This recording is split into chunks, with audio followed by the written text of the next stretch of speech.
Alright, we're gonna do my philosophy book here, but give me a second to adjust this for the vertical stream.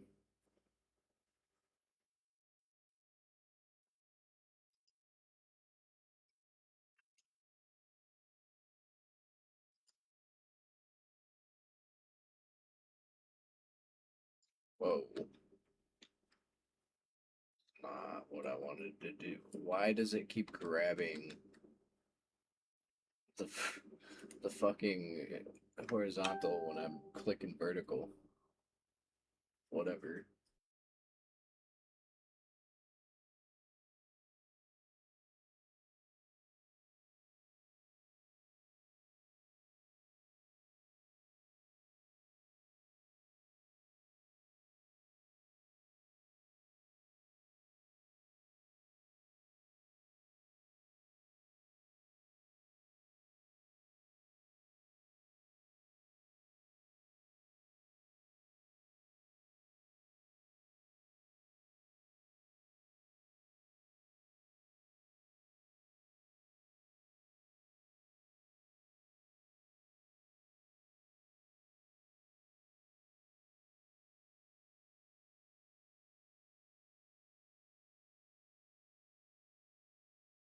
Alright, whatever, YouTube. That's the best I'm doing it for now.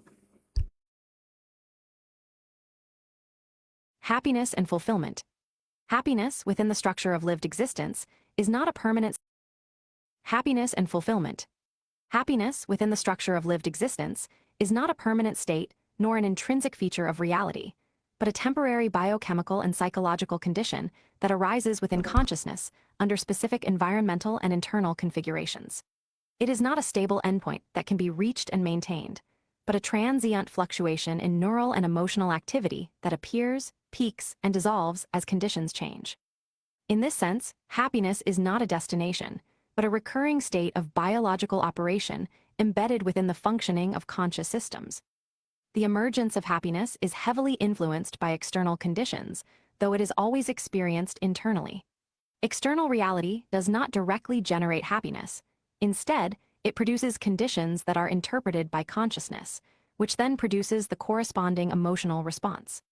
This distinction is critical. The external world sets the parameters of experience, but it is the internal interpretive system that determines whether those parameters result in happiness, neutrality, or distress. Thus, happiness is not located in the external world itself, but in the translation of external conditions into internal experience.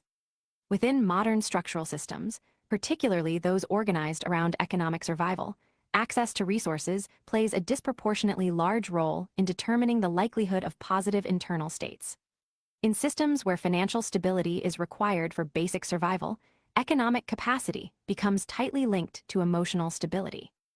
This creates a structural environment in which happiness is heavily influenced by access to money, not because money inherently produces happiness, but because it regulates access to conditions that reduce stress, instability, and deprivation. In such systems, happiness becomes indirectly dependent on economic structure, even though it remains internally generated.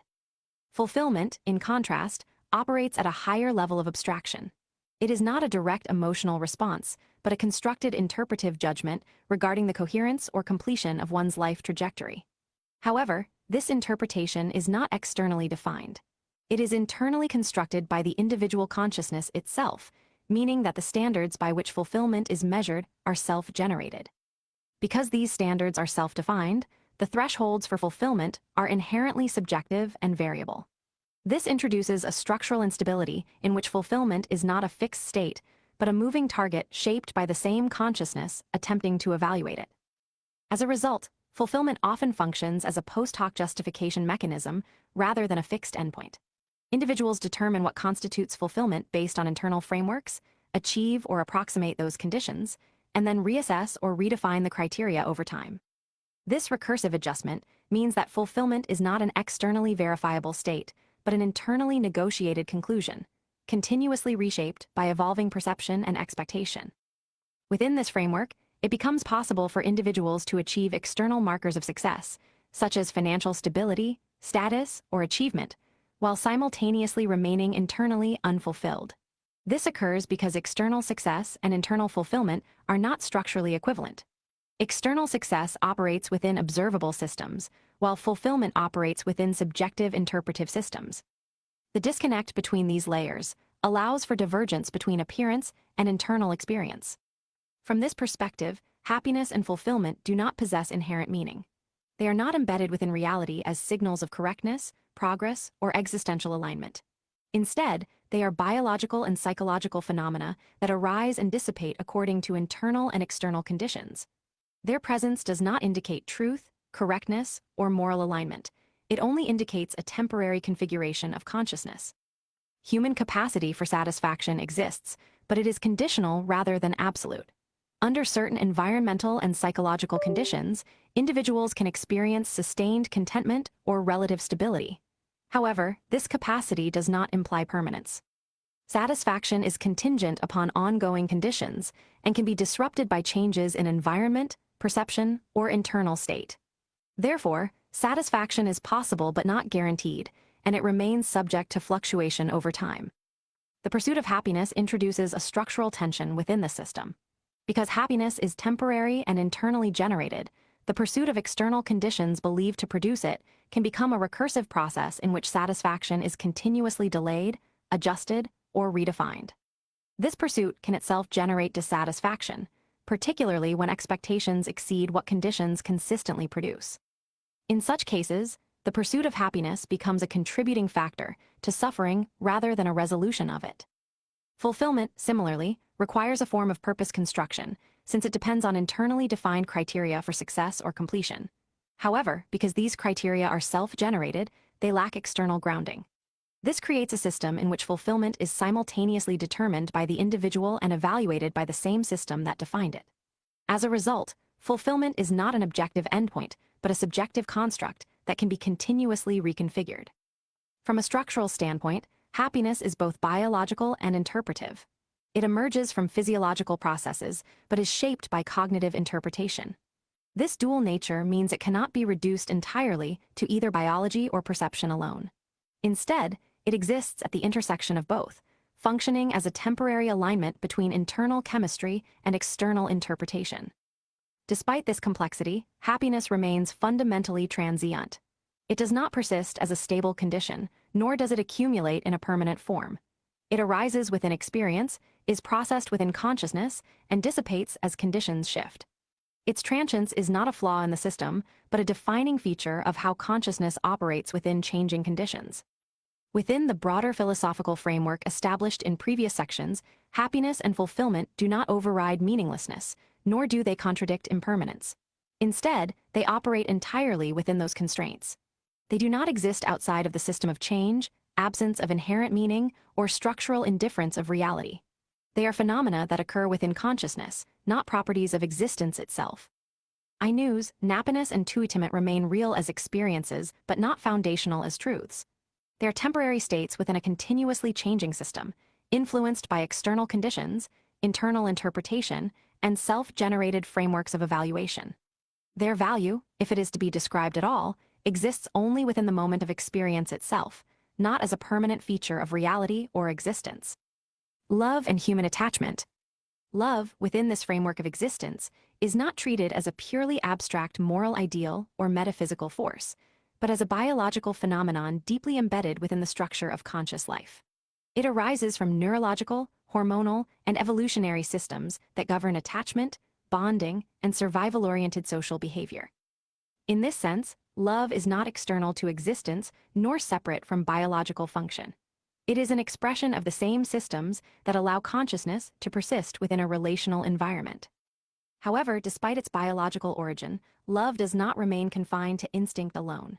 It is shaped, directed, and interpreted through conscious awareness, which introduces variability in how it is experienced, expressed, and understood.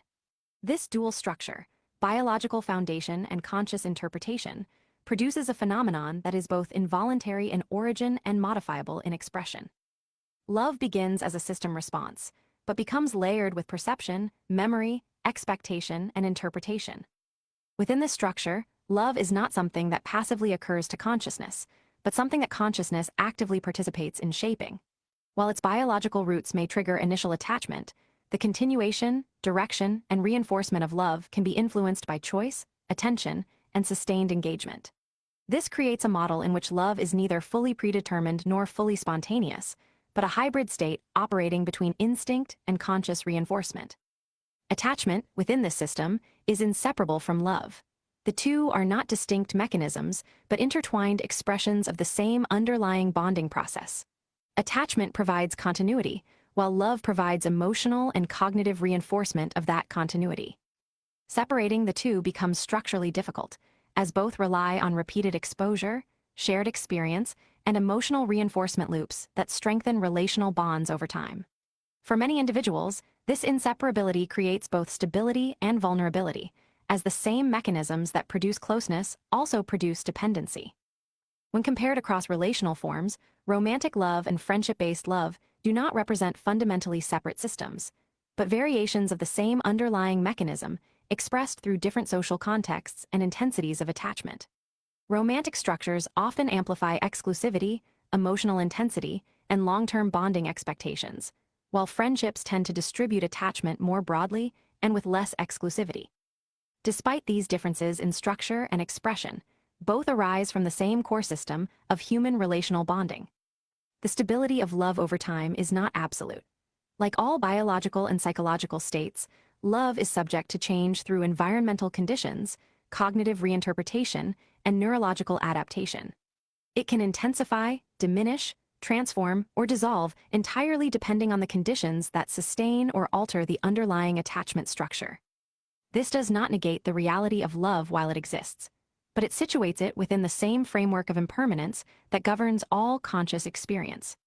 Within this system, the question arises whether humans truly love others, or whether they primarily love the effects others produce within their internal experience.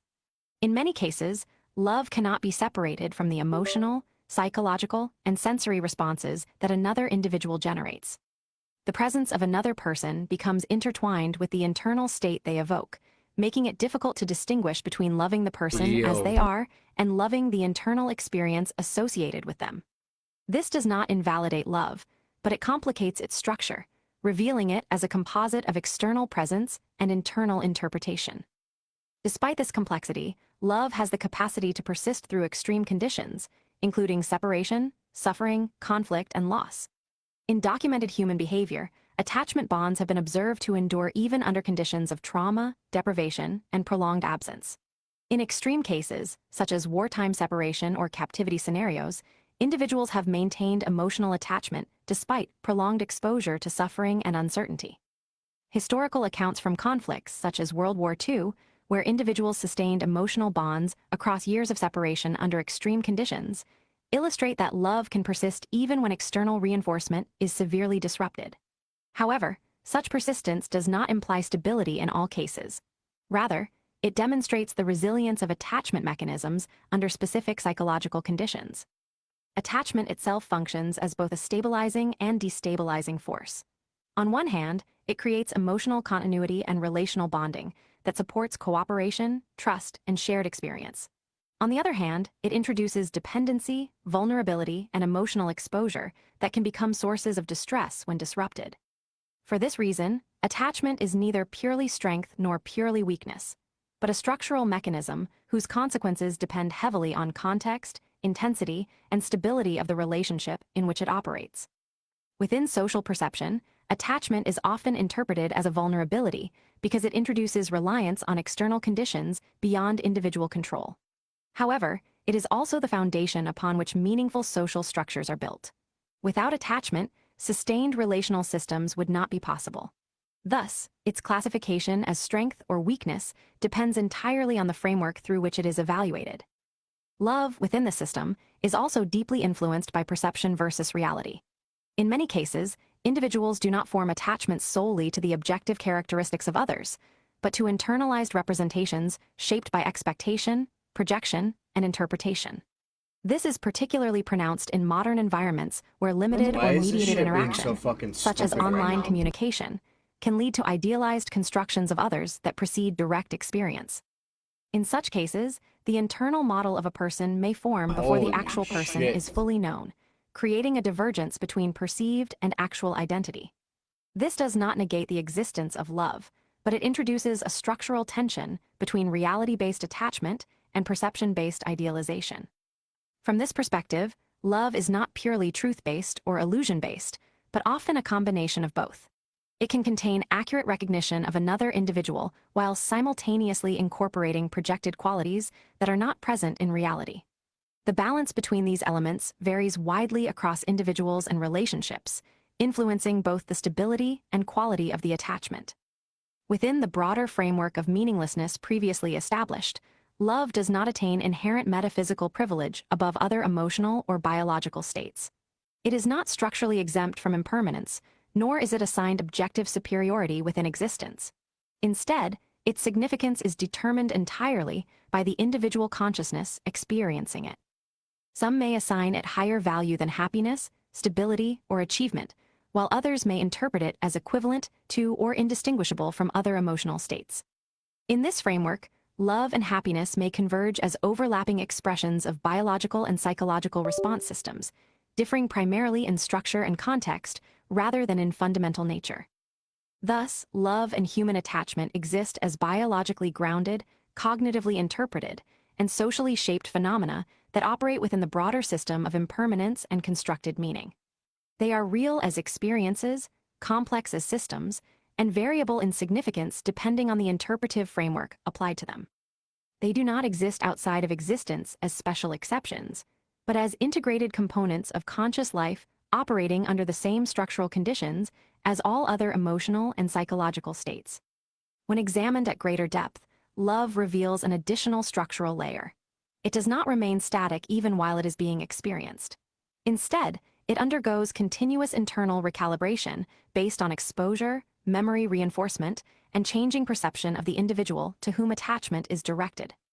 This means that love is not a singular state maintained over time, but a continuously updating system that reinterprets its own target as new information, emotional input, and environmental conditions are introduced. Within this dynamic, the identity of the person being loved is never fully fixed in the mind of the observer. Instead, it exists as a composite structure made up of direct experience, interpreted memory, emotional weighting, and projected expectation. These components do not remain stable. Memory shifts in emphasis, emotional intensity fluctuates, and expectation adjusts to align with or resist reality. As a result, the object of love is partially real and partially reconstructed continuously within consciousness. This introduces a structural divergence between relational reality and perceived continuity. Two individuals in a relationship are never interacting with fully accurate representations of each other. Instead, each is interacting with a cognitive reconstruction that approximates the other while being filtered through internal emotional architecture. This reconstruction is necessary for relational stability, but it also ensures that love always contains an interpretive layer that is not identical to objective reality. Over time, this interpretive layer can either converge toward reality through sustained interaction or diverge from it through idealization, distance, or emotional distortion. In cases of convergence, love becomes more grounded, less projected, and more structurally stable. In cases of divergence, love becomes increasingly dependent on internal representation rather than external confirmation, which can lead to fragmentation when reality fails to match expectation. Attachment intensifies this effect by binding emotional stability to the presence, behavior, or perceived state of another individual. This creates a dependency loop in which emotional equilibrium becomes partially externalized. The presence of another person functions not only as a source of emotional experience, but also as a regulatory mechanism for internal stability. When that presence is altered, removed, or destabilized, the internal system must reorganize itself, often under conditions of emotional stress. In extreme cases of separation, loss, or relational rupture, this system undergoes forced recalibration. The emotional bond does not immediately disappear. Instead, it persists as an unresolved structural pattern that gradually decays or transforms over time. This persistence explains why attachment can survive even when external reinforcement is completely removed. The internal structure continues to reference the absent connection until either reinterpretation or emotional dissociation reduces its influence.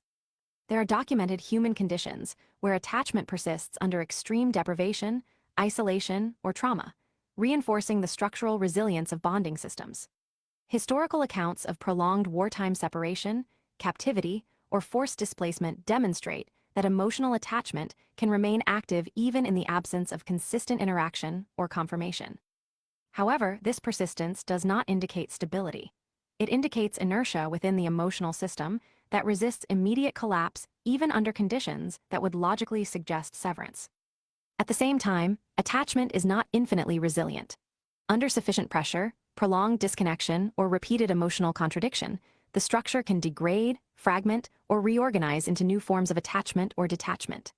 This process is not uniform across individuals, as differences in cognitive structure, emotional regulation, and prior conditioning significantly influence how attachment dissolves or transforms. Another structural feature of love is its tendency to bind identity perception to relational context.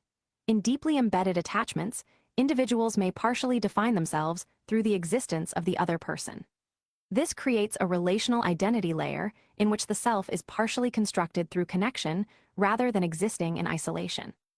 When attachment is disrupted, this secondary identity layer destabilizes, requiring reconstruction of self-concept independent of the lost relational reference point. This demonstrates that love is not only a bond between two individuals, but also a structural integration of identity systems. Each individual becomes partially embedded within the other's interpretive framework, creating overlapping identity structures that persist as long as the attachment remains active. When the bond dissolves, these overlapping structures do not immediately disappear. They must be gradually disentangled, often leaving residual cognitive and emotional traces. Within this framework, love cannot be reduced to either illusion or truth exclusively. Instead, it exists as a layered system in which truth and interpretation coexist simultaneously. The truth of the other individual exists externally, while the interpretation of that individual exists internally. Love operates in the space between these two domains, continuously negotiating between reality and internal construction. This negotiation is not stable. It shifts as new experiences are added, as memory reconfigures emphasis, and as emotional needs change over time. In some cases, love becomes increasingly aligned with reality through repeated correction of internal projections. In other cases, it becomes increasingly detached from reality, sustained primarily through internal reinforcement rather than external confirmation. Despite these complexities, love retains its dialogical foundation as a binding mechanism that supports relational continuity. However, it is not reducible to biology alone, because consciousness actively participates in shaping how attachment is interpreted, maintained, or dissolved. This creates a dual structure in which love is simultaneously automatic in origin and constructed in expression. Within the broader philosophical system of impermanence and constructed meaning, love does not occupy a privileged ontological position. It is not exempt from decay, reinterpretation, or dissolution. It is subject to the same conditions of change that govern all conscious experience. However, its subjective intensity often elevates it above other experiences in perceived importance, even though structurally it remains part of the same system of transient states. Ultimately, love is best understood not as a fixed emotion or singular phenomenon, but as a continuously evolving relational system that integrates biology, perception, memory, identity, and interpretation into a temporary structure of attachment. It exists fully within the domain of consciousness, operates through both stability and distortion, and persists only as long as the underlying conditions that sustain it remain active. Death and finality. Death, within this framework of existence, is understood not as transition into continuation, but as the complete termination of conscious experience. It is the final structural boundary of awareness, marking the point at which subjective experience ceases entirely without continuation, persistence, or transformation into another experiential state. Within this interpretation, death is not a passage, but an endpoint without experiential extension beyond itself. However, this conceptualization does not exist in abstraction alone. For consciousness, the idea of death is not merely a philosophical construct, but a persistent psychological reality that begins forming long before intellectual maturity.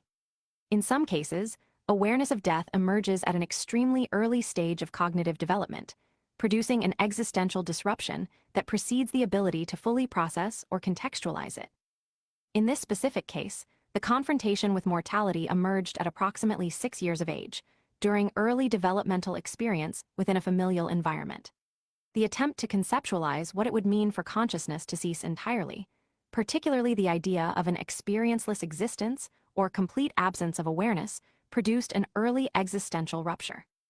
This rupture was not based on academic understanding, but on raw intuitive confrontation with the impossibility of imagining non-experience from within experience itself. The result was a destabilization of early conceptual frameworks of life, existence, and continuity, forming an early existential crisis that would persist in varying forms throughout later development. This early confrontation with mortality establishes a structural pattern in which death is not abstractly distant, but cognitively embedded as a recurring point of reference throughout life.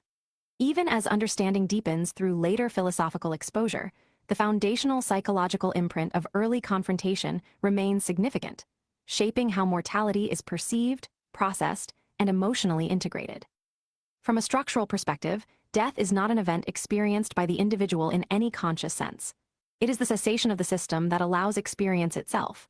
There is no internal perspective from which death is observed, only the cessation of perspective entirely. This creates a unique epistemological boundary. Death can be conceptualized, anticipated, and inferred, but never directly experienced by the subject undergoing it. Therefore, all knowledge of death remains indirect by necessity.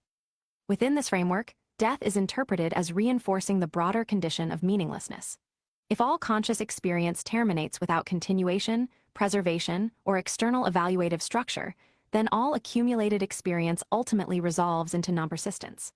The totality of life, regardless of complexity, intensity, or duration, concludes in the same condition: absence of experience. From this standpoint, death does not differentiate between types of lives or experiences in terms of final outcome, reinforcing a structural equivalence at the point of termination. Despite this, awareness of death does not remain uniformly abstract in daily life.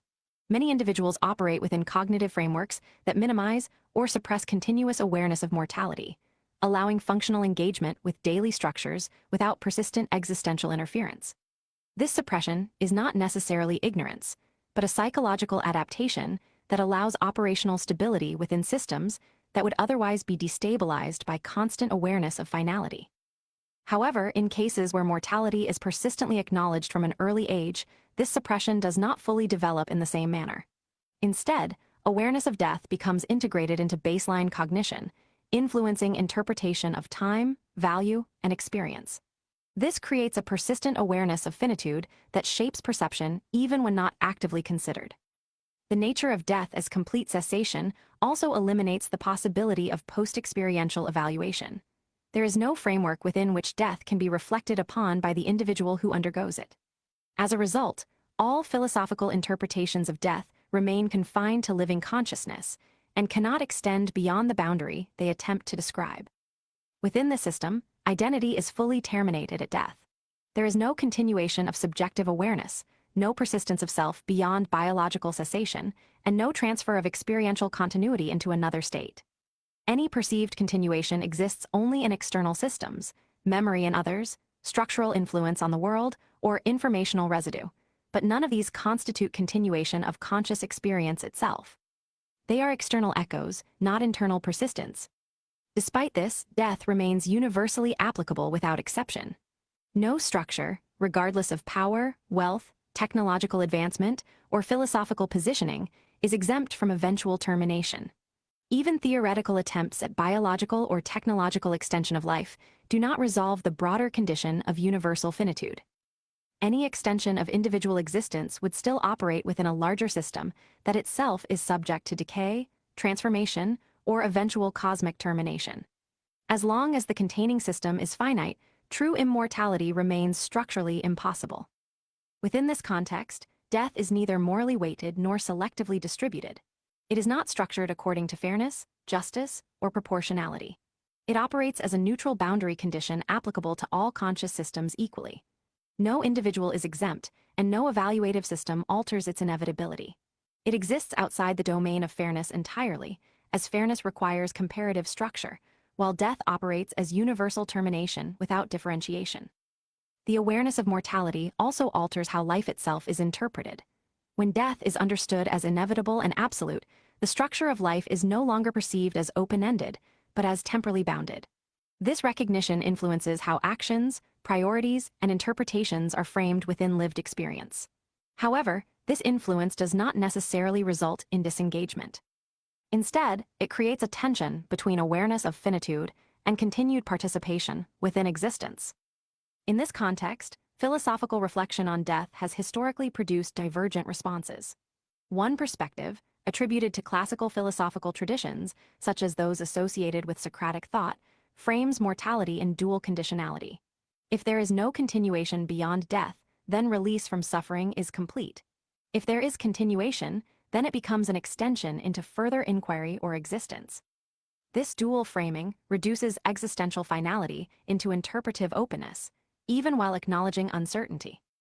Within the present framework, however, death remains defined not by uncertainty of continuation, but by structural termination of experience. The emphasis is not placed on what may follow, but on the cessation itself as a definitive boundary of consciousness. From this perspective, value becomes decoupled from permanence. If all experience concludes in non-experience, then value cannot be grounded in persistence beyond death.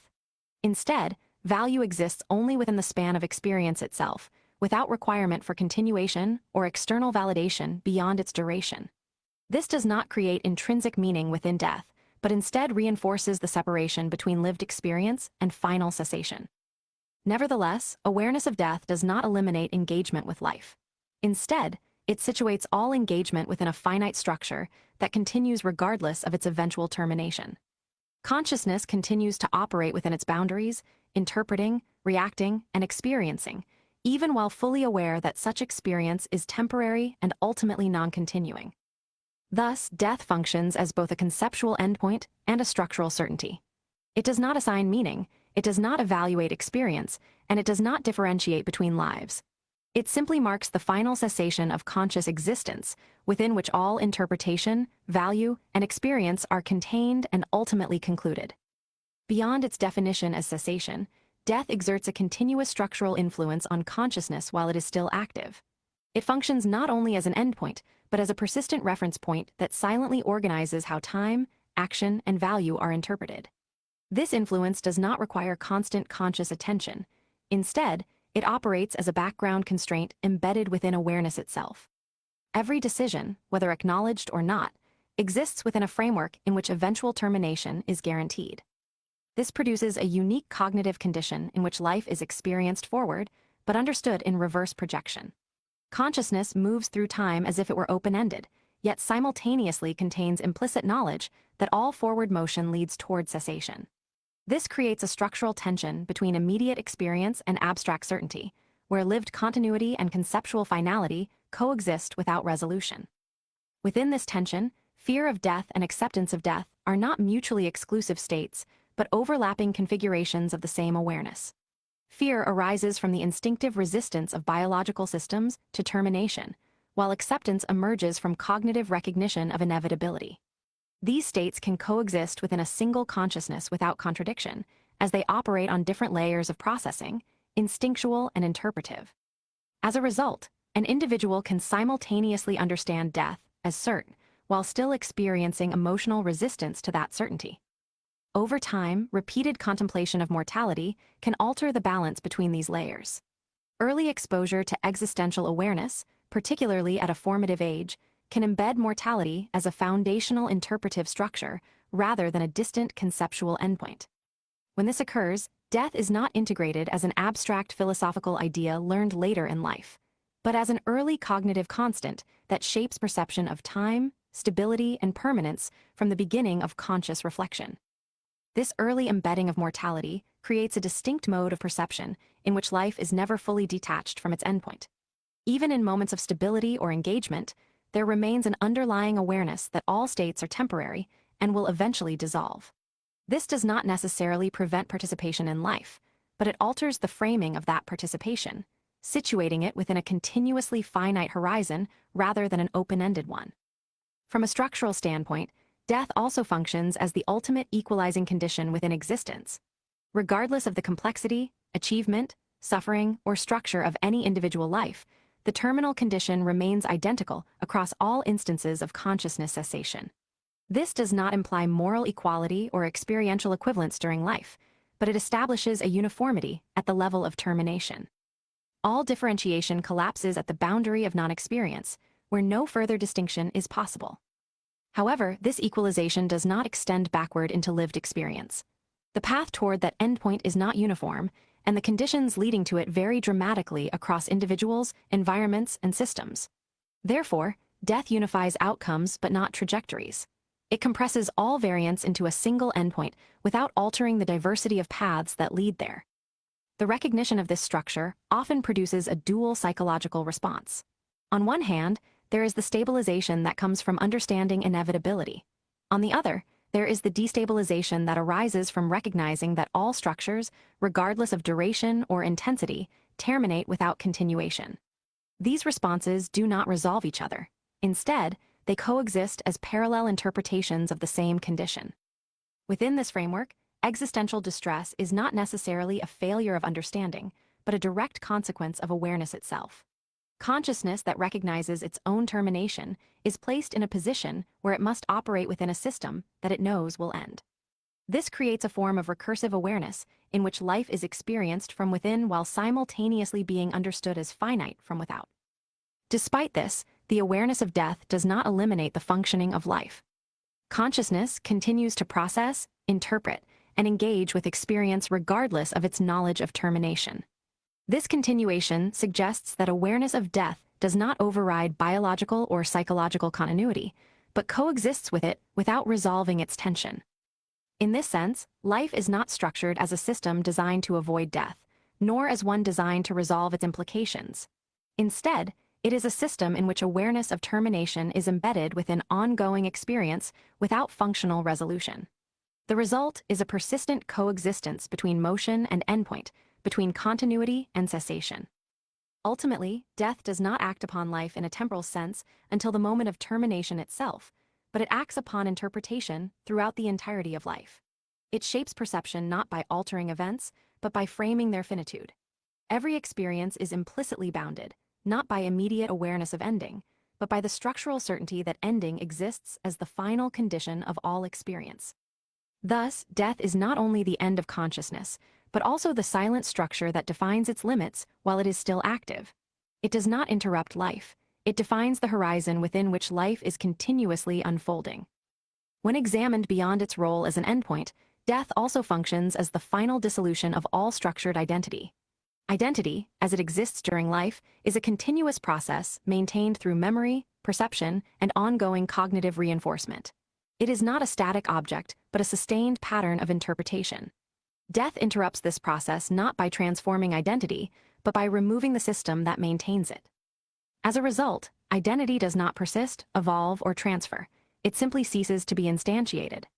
This introduces a critical distinction between existence of identity during life and absence of identity after death. During life, identity is constantly reconstructed moment by moment through perception and memory integration. After death, there is no reconstruction process, no continuity mechanism, and no experiential substrate upon which identity could persist. The absence of consciousness removes the only system capable of sustaining identity, meaning that identity is entirely dependent on ongoing awareness. From this perspective, death is not only cessation of experience, but cessation of the entire interpretive framework that produces continuity of self. Without memory being actively experienced, there is no past self being referenced. Without perception, there is no present self. Without projection, there is no future self. All temporal dimensions of identity collapse simultaneously because they only exist as functions within conscious processing. His creates a structural condition in which death does not merely end life, but erases the conditions under which life can be referenced at all from the perspective of the individual experiencing it. There is no residual awareness of loss, no awareness of absence, and no framework in which termination is registered. Instead, there is simply no continuation of the system that would register anything. Within this structure, the fear of death can be understood as a phenomenon occurring entirely within life, not as a response to death itself.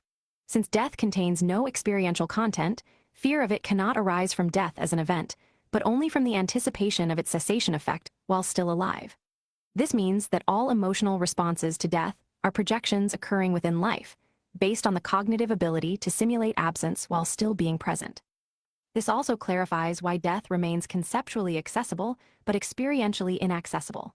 Consciousness can simulate absence only as an approximation, never as direct experience. Any attempt to imagine non-experience still occurs within experience, which produces a structural contradiction. Awareness attempting to model its own absence while necessarily remaining present.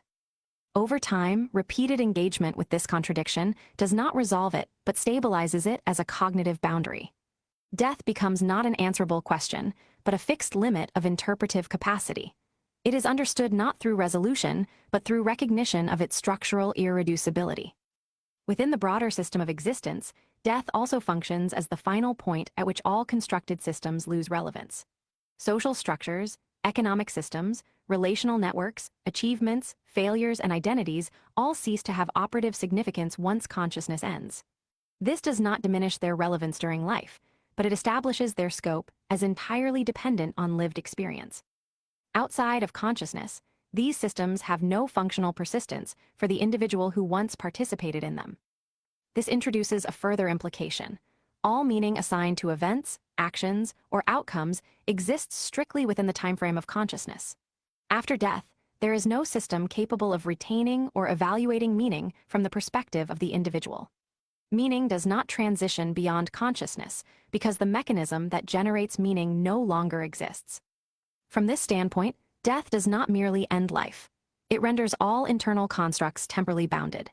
Every belief, value, attachment, and interpretation exists entirely within the duration of awareness and is dissolved at its termination without remainder for the experiencing subject. However, this does not affect the structural continuity of the external world. Reality continues independently of individual consciousness, but the relationship between the individual and that reality is permanently severed at death. The world persists, but the observer does not. This separation is absolute from the perspective of experience, as there is no mechanism by which the terminated consciousness can reconnect with or observe ongoing existence. Thus, death introduces a final asymmetry. The world continues without the individual, but the individual has no capacity to register that continuation. The continuity of external systems becomes irrelevant to the consciousness that has ended, because relevance itself requires a functioning observer. In this way, death does not interact with life as an opposing force, but as a boundary condition that defines the limits of all interaction. It is not present within life, but it determines the endpoint at which all structures of life lose applicability.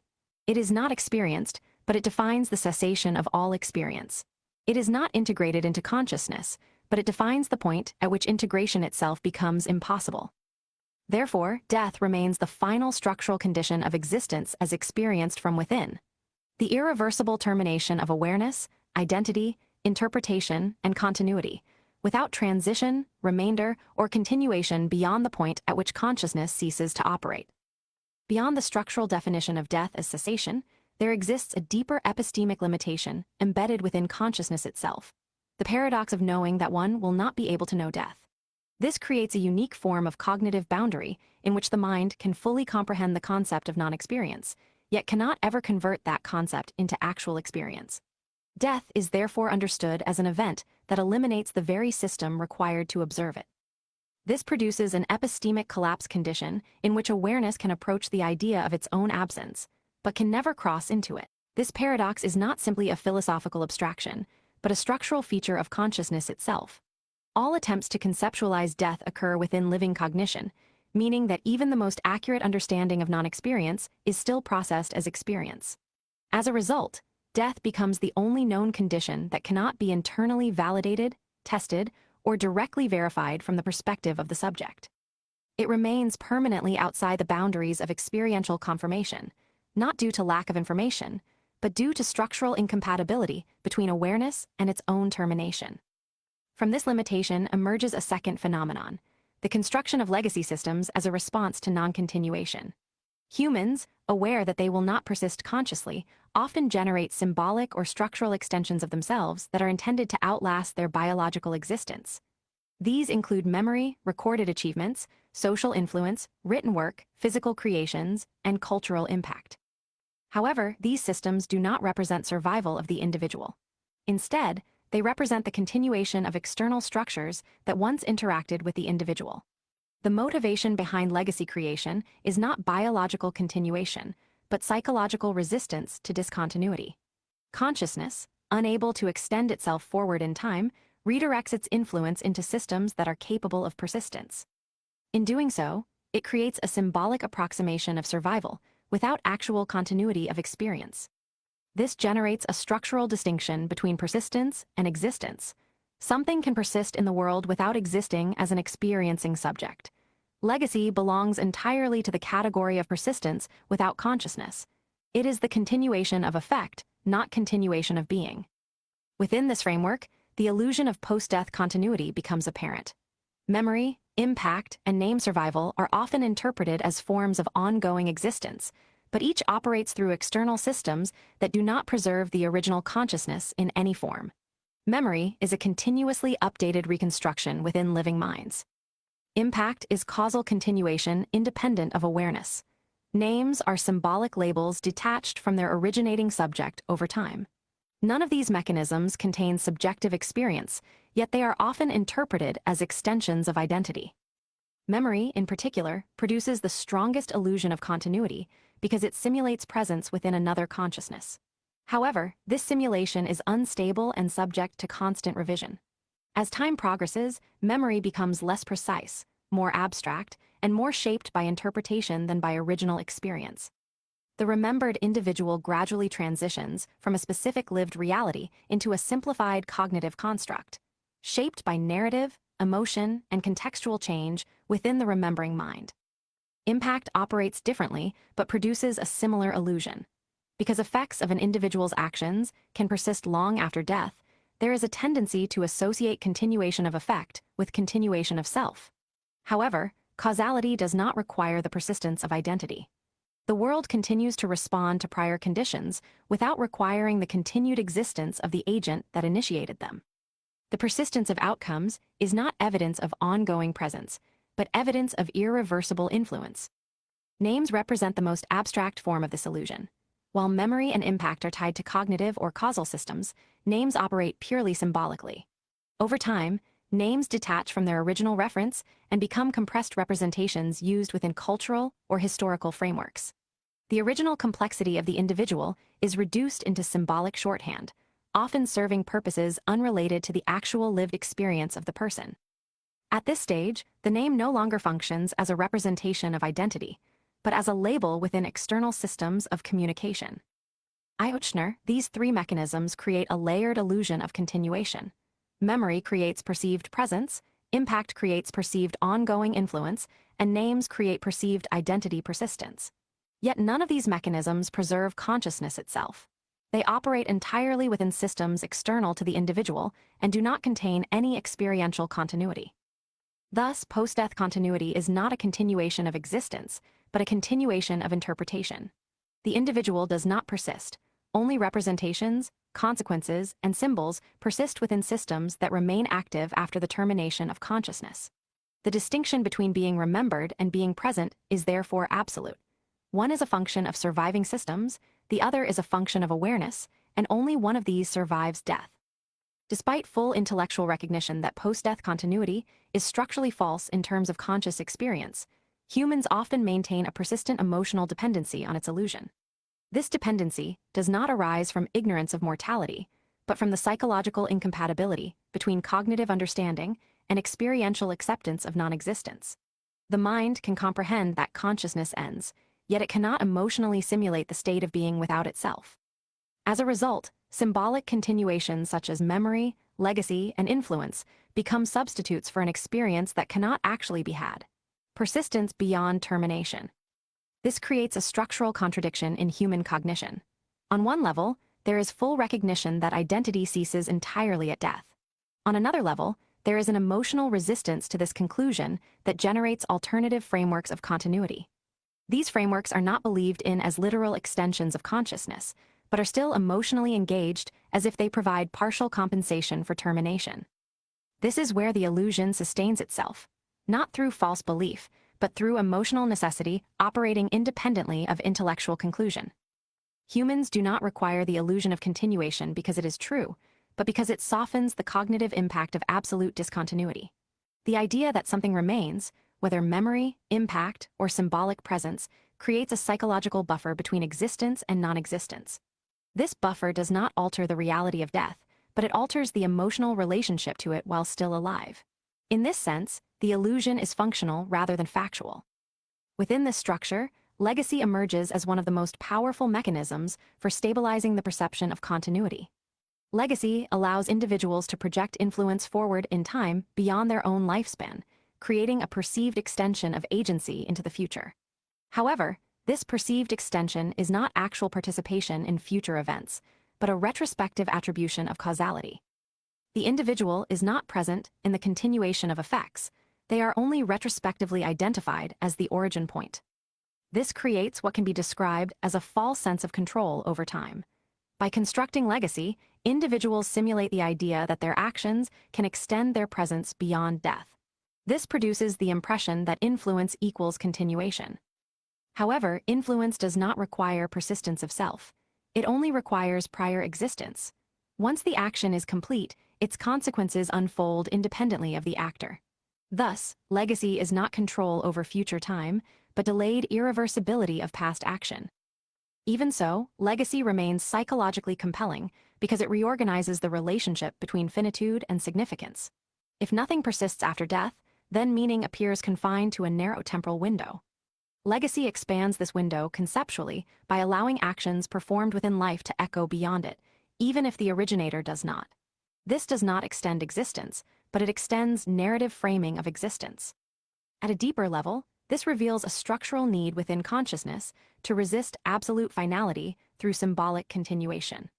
The mind constructs systems that allow aspects of identity to be externally encoded into the world, even though the internal experience that defines identity cannot be transferred. This is not a failure of logic, but a limitation of experiential architecture.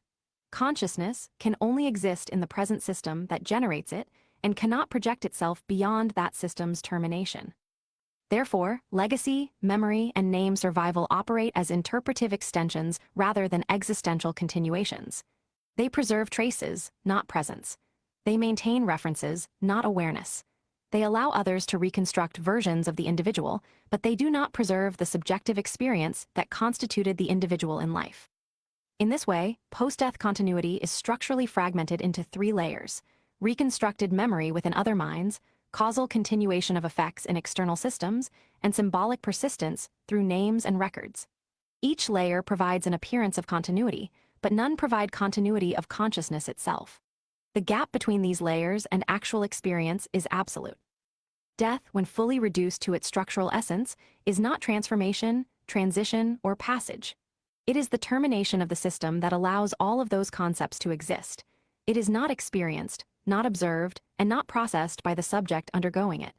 It is only ever encountered indirectly, as anticipation while alive and as absence once complete. All philosophical frameworks surrounding death ultimately operate within life, not beyond it. Every interpretation, fear, acceptance, or reconstruction of meaning is generated by a system that is still active. Once that system ceases, there is no remaining perspective from which any interpretation can continue. Death, therefore, does not contain meaning, because meaning itself is a function of consciousness, and consciousness does not persist into it. What remains after death is not experience, identity, or awareness, but only external continuation of systems that were once influenced by that awareness. These continuations do not preserve the self, only traces of interaction with the world. The distinction is absolute. Continuation of effect is not continuation of existence. Thus, death stands as the final structural boundary of all conscious life. It does not negotiate, does not evaluate, and does not differentiate. It simply marks the end of the only condition under which anything can be experienced at all. Within that boundary, all meaning, attachment, suffering, happiness, identity, and thought exist temporarily, without permanence, and without extension beyond their own duration. Life is not invalidated by this condition, it is defined by it. And in that definition, death is not an event within life. It is the condition that ensures life can only ever exist as something that ends. Part 3: Civilization. The origin of human groups. Human groups, at their most fundamental level, emerge from a convergence of 3 structural forces: survival necessity, mechanisms of control, and the construction of shared meaning. These forces do not operate independently, but intertwine in varying proportions depending on environmental pressure, resource availability, and psychological tolerance for isolation. Within this framework, civilization is not a singular invention, but a layered response to the instability of individual existence. At the base level, group formation is driven by survival logic. Humans, like other biological organisms, form clusters that increase the probability of continued existence under environmental pressure. However, unlike non-conscious systems, human grouping is not purely instinctual. It is shaped by awareness, anticipation, and abstraction. This introduces control as a secondary but persistent force. Groups do not only form to survive, they form to regulate behavior, distribute resources, and stabilize unpredictability within the system of multiple individuals interacting simultaneously. Meaning-making emerges as the third structural component. When individuals exist within groups, shared narratives become necessary to stabilize cohesion. These narratives do not necessarily reflect objective reality, but function as binding frameworks that reduce internal fragmentation. Religion, ideology, cultural identity, and moral systems often arise from this need for coherence rather than from objective truth. In this sense, meaning within groups is not discovered, but constructed to maintain structural stability. Within this structure, hierarchical organization appears not as an exception, but as a recurring outcome. Social hierarchies are not uniquely human inventions.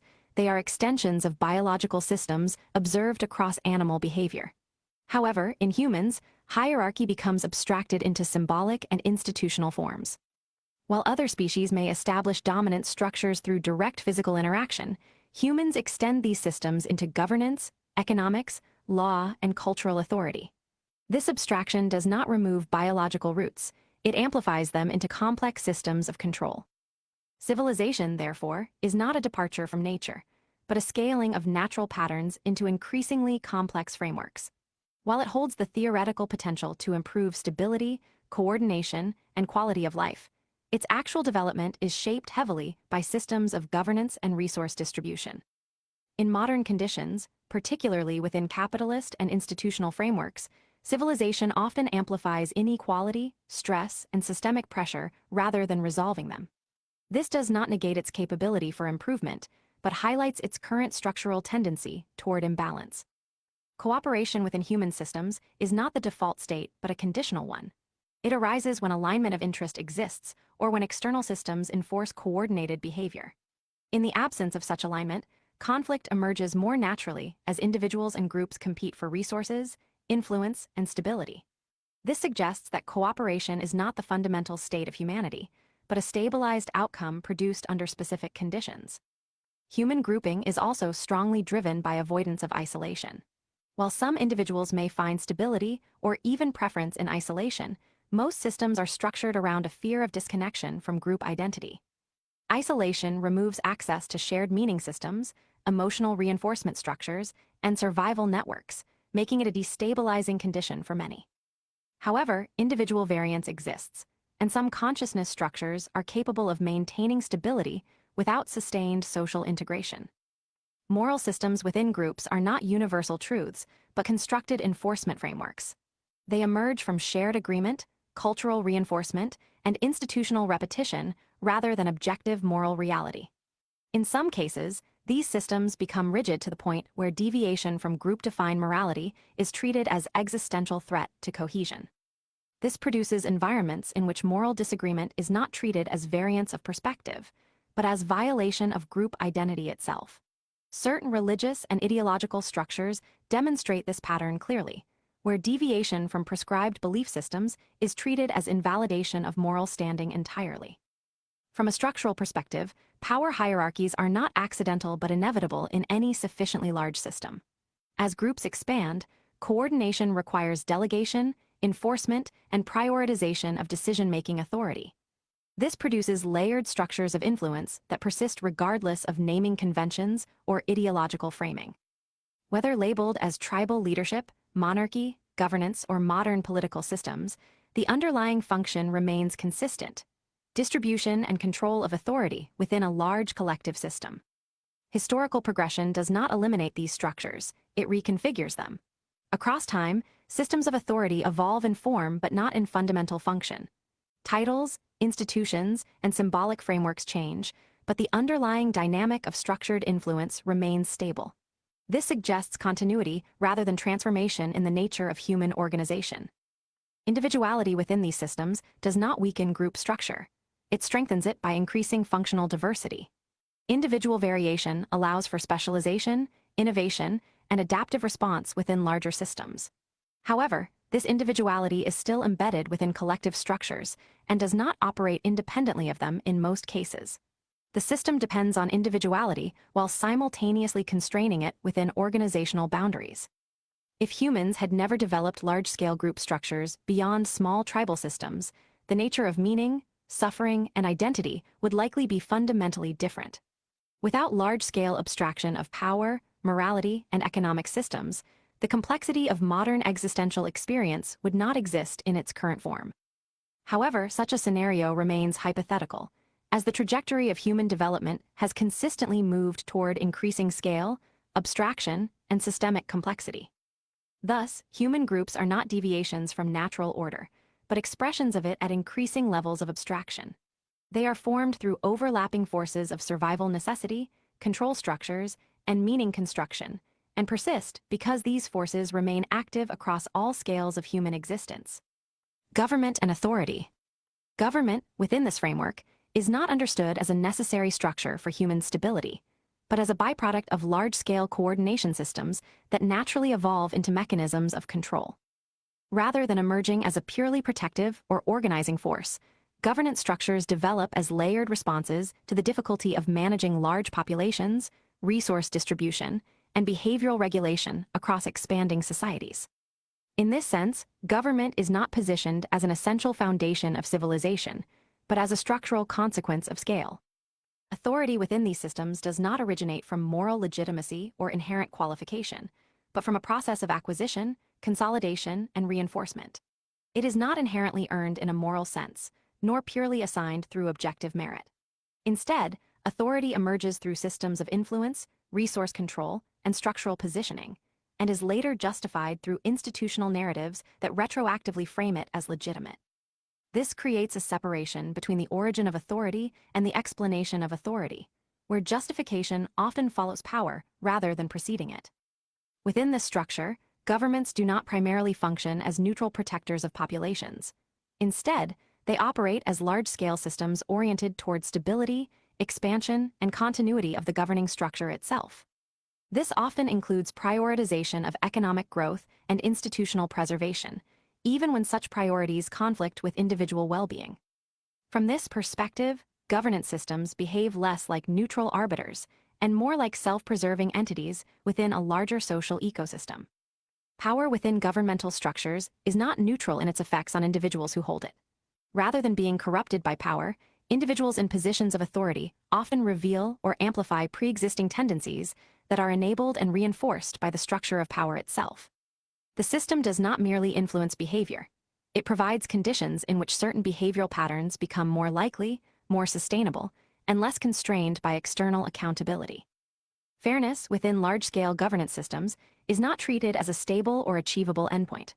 The complexity of human systems, combined with competing interests, resource limitations, and structural biases, makes consistent fairness across all participants structurally unattainable. What is labeled as fairness often functions as a negotiated compromise between competing systems of interest rather than an absolute principle applied uniformly. Legal systems similarly do not function as direct reflections of morality in any objective sense. Instead, laws emerge as codified expressions of what a society is capable of enforcing at a given time. They reflect negotiated power structures, economic incentives, and institutional priorities rather than universal moral truths.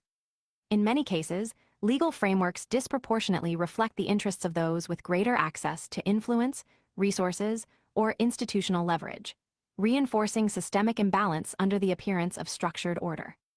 Democracy, within this interpretation, is not fundamentally distinct from other systems of rule, but represents a distributed form of hierarchical control. While it disperses decision-making authority across a broader population, it does not eliminate the existence of power structures. It reorganizes them into more complex, layered systems of influence.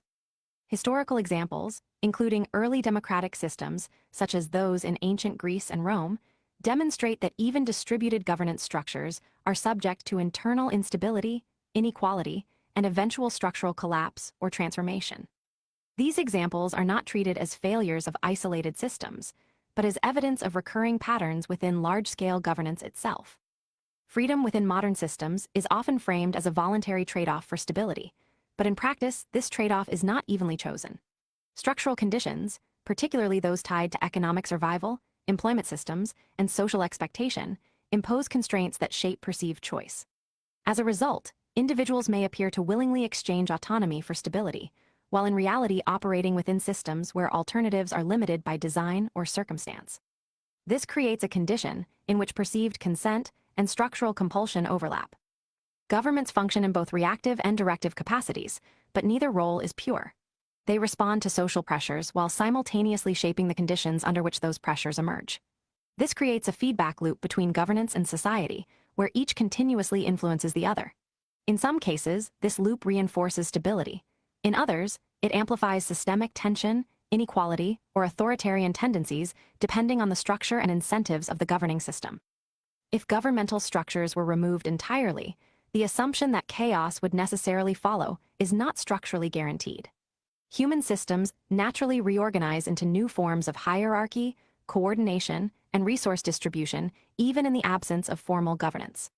Stability or instability in such a scenario would depend on environmental conditions, population density, resource availability, and pre-existing social structures rather than on the presence of formal government alone. In some interpretations, localized stability could emerge through smaller-scale systems of organization, while large-scale coordination would become more fragmented. Thus, government and authority are not fixed moral or structural necessities, but emergent systems that arise from the scaling of human groups beyond direct interpersonal coordination. They persist not because they are inherently optimal, but because they represent one of the few functional configurations capable of managing complexity at scale. However, their persistence does not imply neutrality, fairness, or inevitability of benefit to all participants within the system. Within the critique of governance structures, there exists a further conceptual layer that does not merely reject existing systems, but attempts to redefine the conditions under which human organization could exist with minimal coercive hierarchy. This framework can be described as managed anarchy, not as chaos, and not as the absence of structure, but as a system in which authority is decentralized to the point where its legitimacy is derived from direct human necessity rather than institutional preservation. In this model, anarchy does not represent disorder, but the removal of artificial hierarchical separation between human beings and the systems that govern their lives. It is not the absence of coordination, but the absence of imposed vertical authority structures that prioritize institutional survival over human well-being. The core principle is the inversion of modern governance logic. Instead of humans existing to sustain systems, systems exist only insofar as they directly serve humans. Managed anarchy, in this sense, does not deny the existence of structure. Rather, it rejects permanence of authority. Any system that exists must remain conditional, temporary, and continuously justified through direct functional benefit to individuals rather than abstract institutional goals. Authority, if it exists at all, becomes situational rather than permanent, emerging only in response to immediate necessity and dissolving once that necessity no longer exists. Within this framework, the human being becomes the foundational unit of priority, not as an isolated individual detached from others, but as the primary reference point for all systemic design. This includes the rejection of corporate and political entities as primary decision-making structures when their incentives diverge from human well-being. In traditional governance systems, institutions often develop self-preserving behaviors that prioritize growth, stability, or influence of the system itself. In managed anarchy, such self-referential systems are considered structural distortions rather than necessary outcomes. This does not imply uniformity of belief, identity, or worldview. On the contrary, managed anarchy requires maximal tolerance for difference at the individual level, because the absence of rigid centralized control allows for coexistence of conflicting perspectives without enforced homogenization. The system does not resolve ideological difference through suppression or dominance, but through separation of authority from belief. In such a structure, disagreement does not necessitate conflict, because no single belief system is granted absolute institutional control over others. Within this interpretation, even deeply conflicting philosophical, religious, or cultural positions can coexist without structural collapse, provided that none are allowed to evolve into totalizing systems of coercive control over others. This is where the distinction between governance and domination becomes critical. Governance, in its traditional form, often merges coordination with authority, whereas managed anarchy attempts to separate coordination from domination entirely. Religion, ideology, and cultural systems in this framework are treated as personal or collective expressions rather than governing forces. They may guide behavior, identity, and community formation, but they do not possess inherent legitimacy to impose universal behavioral structures across all individuals. This separation is essential to maintaining a system where human beings remain primary, rather than secondary to institutional belief systems. Managed anarchy also implies a restructuring of responsibility. Without centralized authority enforcing behavioral norms, responsibility becomes distributed and contextual rather than imposed. Individuals retain autonomy over their actions, but also bear direct consequence within localized systems rather than abstracted institutional frameworks. This removes the buffering effect of large-scale governance structures that often dilute direct accountability through bureaucratic distance. However, this model does not assume human perfection or universal cooperation. Instead, it acknowledges conflict as an inherent feature of human systems while attempting to prevent that conflict from becoming centralized into permanent hierarchical domination structures. Conflict exists, but does not crystallize into irreversible authority. In this sense, managed anarchy is not the elimination of control, but the continuous redistribution of control away from permanent institutions and toward temporary, necessity-based structures that dissolve once their function is complete. Authority becomes procedural rather than possessive, and governance becomes an emergent property of immediate human need rather than an enduring system of rule. Ultimately, this framework positions itself as an attempt to reconcile two competing realities: the inevitability of structure in human societies and the persistent tendency of those structures to drift toward self-preservation at the expense of the individuals they are meant to serve.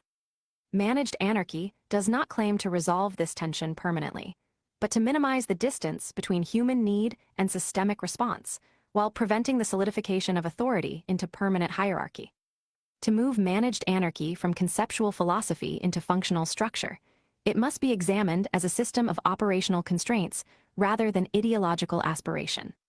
At its core, such a system would rely on decentralized coordination mechanisms that allow human needs to be met without requiring permanent hierarchical authority structures.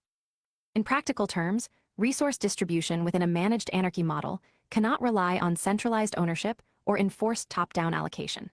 Instead, it would operate through localized nodes of coordination, where resources are managed at the smallest effective scale capable of responding to immediate human need. These nodes would not function as permanent governing bodies, but as temporary organizational structures formed around demand, geography, and situational necessity. Once the need is resolved, the structure dissolves rather than institutionalizes itself. This prevents accumulation of structural inertia, where systems begin to exist for their own preservation rather than for their original purpose. In traditional governance systems, resource distribution often becomes entangled with administrative preservation, creating layers of bureaucracy that persist independently of the original human need they were designed to address. Managed anarchy attempts to remove this persistence by making all coordination conditional and time-bound. Safety and conflict resolution within such a system would similarly rely on localized and immediate response structures rather than centralized enforcement agencies. Conflict would be addressed at the closest possible level to its origin, with escalation only occurring when necessary and always returning to decentralization once resolution is achieved. The goal is not the elimination of conflict, which is structurally impossible in any human system, but the prevention of conflict from becoming institutionalized into permanent power structures. This approach assumes that most governance failures arise not from lack of control, but from excess accumulation of control into rigid systems that no longer adapt to changing conditions. By contrast, managed anarchy treats authority as a temporary function rather than a permanent position. Authority exists only as long as it is actively solving a problem. Beyond that point, it ceases to exist in structural form. However, even within such a system, a critical phenomenon emerges: the entropy of authority. This refers to the tendency of all organizational systems, regardless of their initial design, to gradually accumulate structure, hierarchy, and permanence over time. Even systems designed to be decentralized tend to drift toward centralization due to efficiency pressures, coordination demands, and the natural human tendency to consolidate influence. This entropy occurs for several structural reasons. First, repeated problem-solving often leads to specialization, and specialization naturally produces individuals or groups with more knowledge, influence, or control over specific domains. Over time, these asymmetries become embedded into the system, creating informal hierarchies that eventually harden into formal ones. Second, coordination at scale becomes increasingly complex without central reference points, incentivizing the creation of stable decision-making centers. Third, humans themselves tend to defer responsibility under complexity, which reinforces the concentration of authority in fewer actors. As a result, even systems explicitly designed to avoid hierarchy begin to reproduce it organically.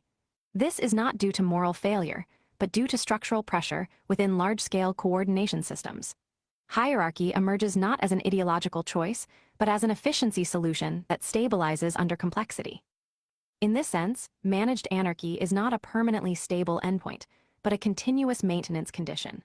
It requires active resistance against the natural drift of systems toward consolidation of power.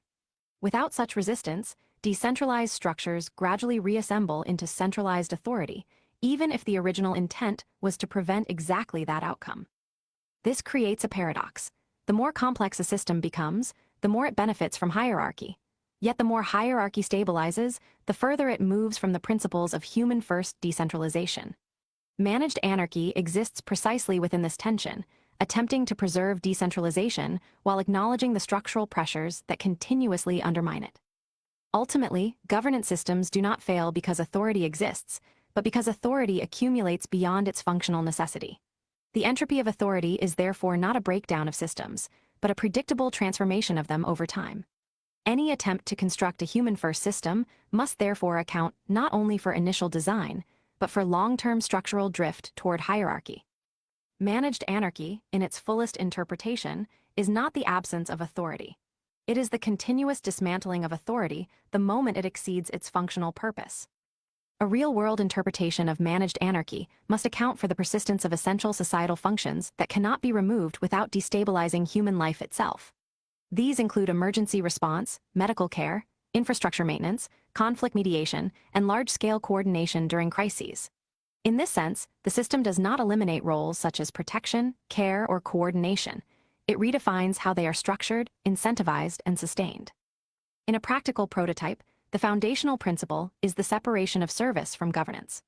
Roles such as firefighters, medical professionals, and emergency responders exist not as extensions of a political hierarchy, but as direct service functions embedded into the structure of society. Their purpose is not to maintain institutional authority, but to respond to human need as efficiently and immediately as possible. In this model, fire departments and medical systems would operate as decentralized but coordinated service networks, rather than bureaucratic extensions of state control. Coordination would still exist, but it would be logistical rather than political. The focus shifts from institutional preservation to operational responsiveness. Firefighters are not representatives of authority, they are direct responders to physical necessity. Doctors are not enforcers of policy, they are direct maintainers of biological stability. A key structural requirement for this system is the revaluation of compensation. In modern systems, essential roles are often underpaid relative to their importance, while administrative and financial layers accumulate disproportionate resource allocation. In a managed anarchy model, compensation is inverted relative to necessity.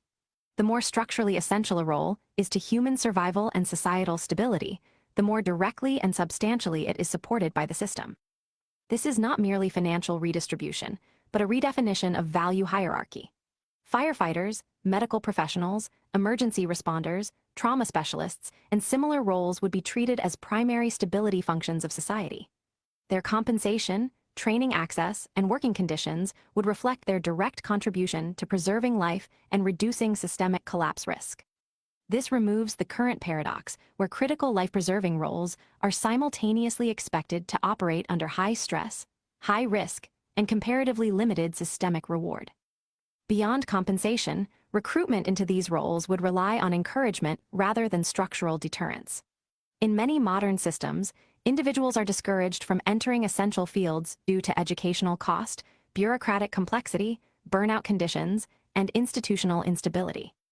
A managed anarchy prototype would reduce these barriers by minimizing unnecessary administrative overhead and focusing training pathways on direct capability development rather than prolonged bureaucratic filtering processes. Training systems would be embedded into localized service networks rather than centralized credentialing monopolies.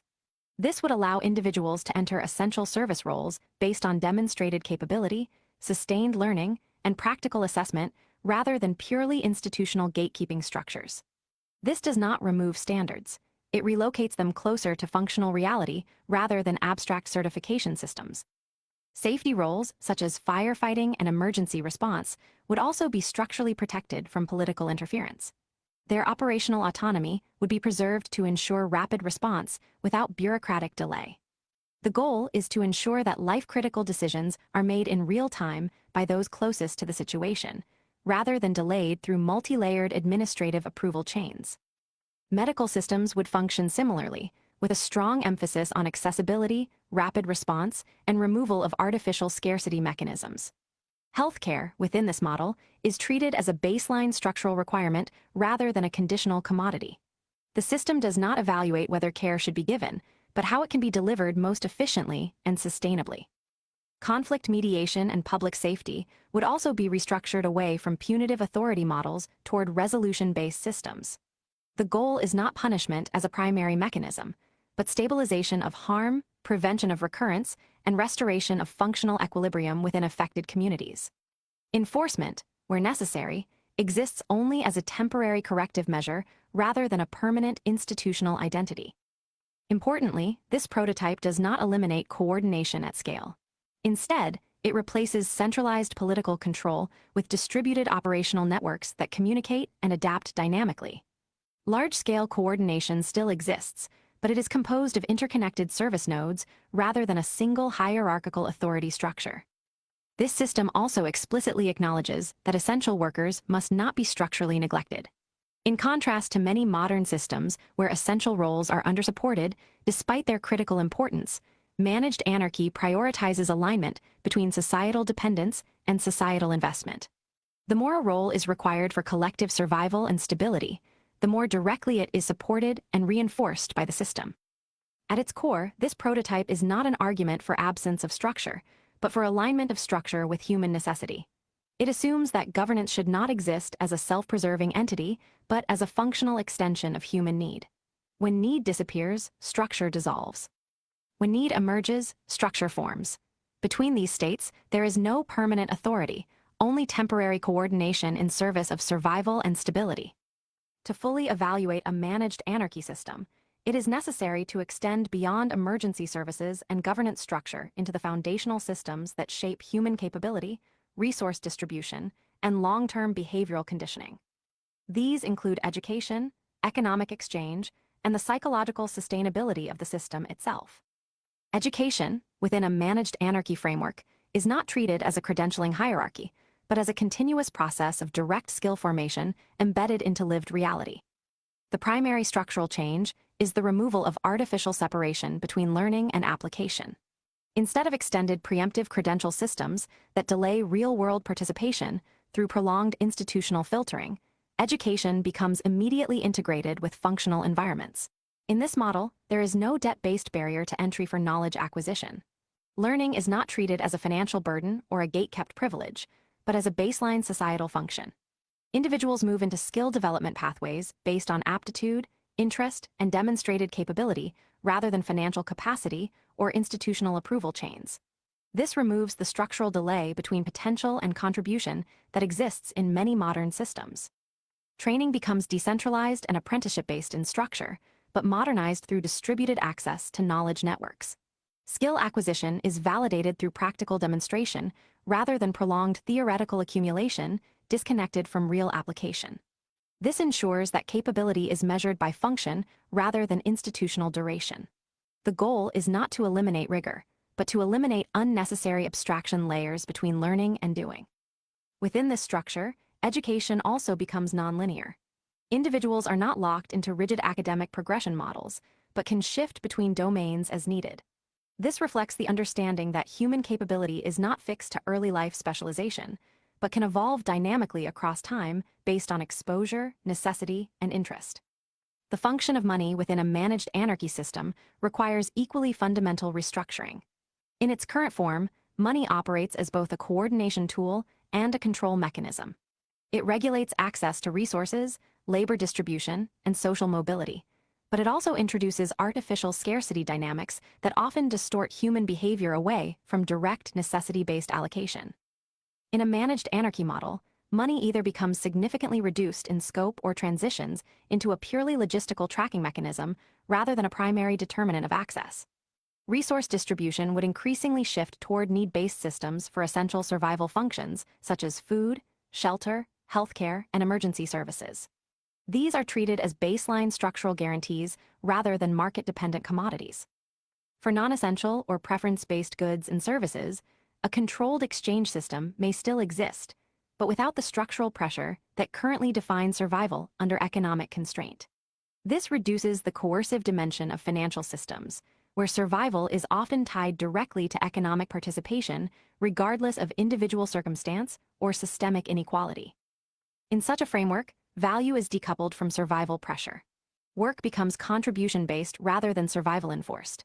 The distinction between working to live and contributing to maintain systems one benefits from becomes structurally significant. This shift removes the coercive baseline that defines much of modern economic participation, replacing it with a model where participation is primarily functional rather than existentially forced.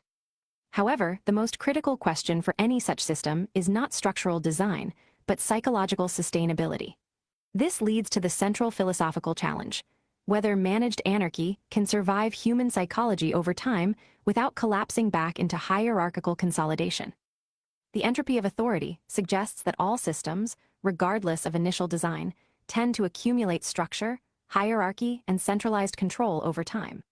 This occurs not due to ideological corruption alone, but due to cognitive and logistical pressures inherent in large-scale coordination. Humans naturally simplify complexity through delegation, and delegation naturally concentrates decision-making power.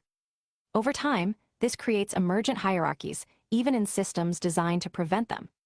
Managed anarchy therefore exists in a state of continuous tension against this tendency. It does not eliminate hierarchy as a concept. It attempts to prevent hierarchy from becoming permanent, self-preserving, or detached from functional necessity. The system must remain actively resistant to structural inertia, constantly redistributing authority back toward localized, temporary, and necessity-based coordination units. Psychologically, however, humans often seek stability, predictability, and simplified authority structures, especially under conditions of uncertainty or crisis. This creates an internal contradiction. The same conditions that require decentralized flexibility often produce demand for centralized control. In moments of instability, populations tend to consolidate trust and decision-making into fewer entities, accelerating the reformation of hierarchy. This means that the long-term survival of managed anarchy is not solely a structural question, but a behavioral one. It depends on whether human systems can be conditioned, or naturally evolve, to tolerate distributed authority without reverting to centralized consolidation as a default response to stress and complexity. Thus, managed anarchy is not a static end state, but a continuous balancing condition. It requires persistent resistance to both institutional accumulation and psychological demand for centralized control. Without this balance, the system naturally drifts back toward familiar hierarchical structures, regardless of its initial design principles. In conclusion, the viability of such a system does not rest on whether hierarchy can be eliminated, but on whether its emergence can be kept temporary rather than permanent, functional rather than self-serving, and continuously dissolved back into the human-centered structure from which it originates. Capitalism and incentive structures.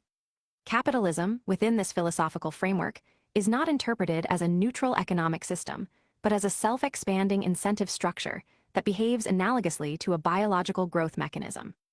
In this interpretation, It functions less like a tool designed for human coordination and more like a system optimized for continuous expansion, resource acquisition, and behavioral control. Its defining characteristic is not efficiency alone, but perpetual growth without a naturally enforced boundary condition. Within this model, money operates as the primary regulatory mechanism through which access to survival is controlled. It is not merely a medium of exchange, but a gatekeeping structure that determines who is permitted access to fundamental necessities such as food, shelter, healthcare, and water. In this sense, capitalism functions as a system where survival is conditional upon participation, and participation is governed through economic necessity rather than voluntary engagement. From this perspective, the system resembles a self-replicating growth structure, comparable in behavior to a cancer-like model. It expands continuously by converting human time, labor, and cognitive capacity into inputs for further systemic growth. The system does not remain static. It intensifies through reinvestment, accumulation, and reintegration of value into itself. This creates a feedback loop, in which the system becomes increasingly dominant relative to the individuals operating within it. Within such a structure, inequality is not an anomaly but an emergent feature. Resource concentration occurs as a function of structural design, where control over capital and infrastructure leads to compounding advantage. Over time, this results in an amplification of disparity between those who control resource distribution mechanisms and those who depend on them for survival. The system does not naturally stabilize toward equilibrium. It trends toward accumulation. The relationship between capitalism and human well-being is therefore not inherently aligned. Incentive structures within the system are primarily oriented toward efficiency, output, and financial growth, rather than psychological stability, physical health, or existential well-being. As a result, human behavior is often redirected away from intrinsic needs and toward externally defined metrics of success that may not correlate with personal or collective fulfillment. Basic survival needs, such as food, shelter, healthcare, and water, within this framework are treated as commodities rather than guaranteed conditions of existence. From a managed anarchy perspective, this represents a structural misalignment between human necessity and systemic design. In a human-centered model, these needs would not be subject to economic contingency, but would exist as baseline guarantees independent of participation in labor markets. Similarly, the concept of property accumulation, particularly the ownership of multiple homes beyond necessity, is viewed within this framework as a structural distortion of resource allocation. When essential resources are concentrated through ownership mechanisms beyond functional need, access becomes artificially constrained for others, reinforcing systemic imbalance rather than resolving it. At the level of labor, the value of work is often externally defined by employer-driven systems rather than intrinsic contribution to human well-being. Labor is assigned value through market demand, organizational hierarchy, and profit alignment rather than through direct correlation to societal necessity or human cost. This creates a disconnection between effort, risk, and reward, where individuals may expend significant portions of their lives in high-stress environments without proportional systemic recognition of that expenditure.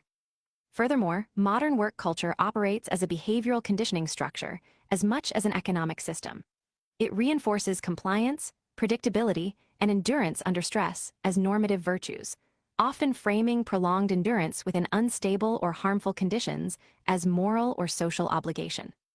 This produces a cultural narrative in which generational repetition of labor patterns is interpreted as virtue, even when those patterns may involve systemic exhaustion, psychological degradation, or reduced quality of life.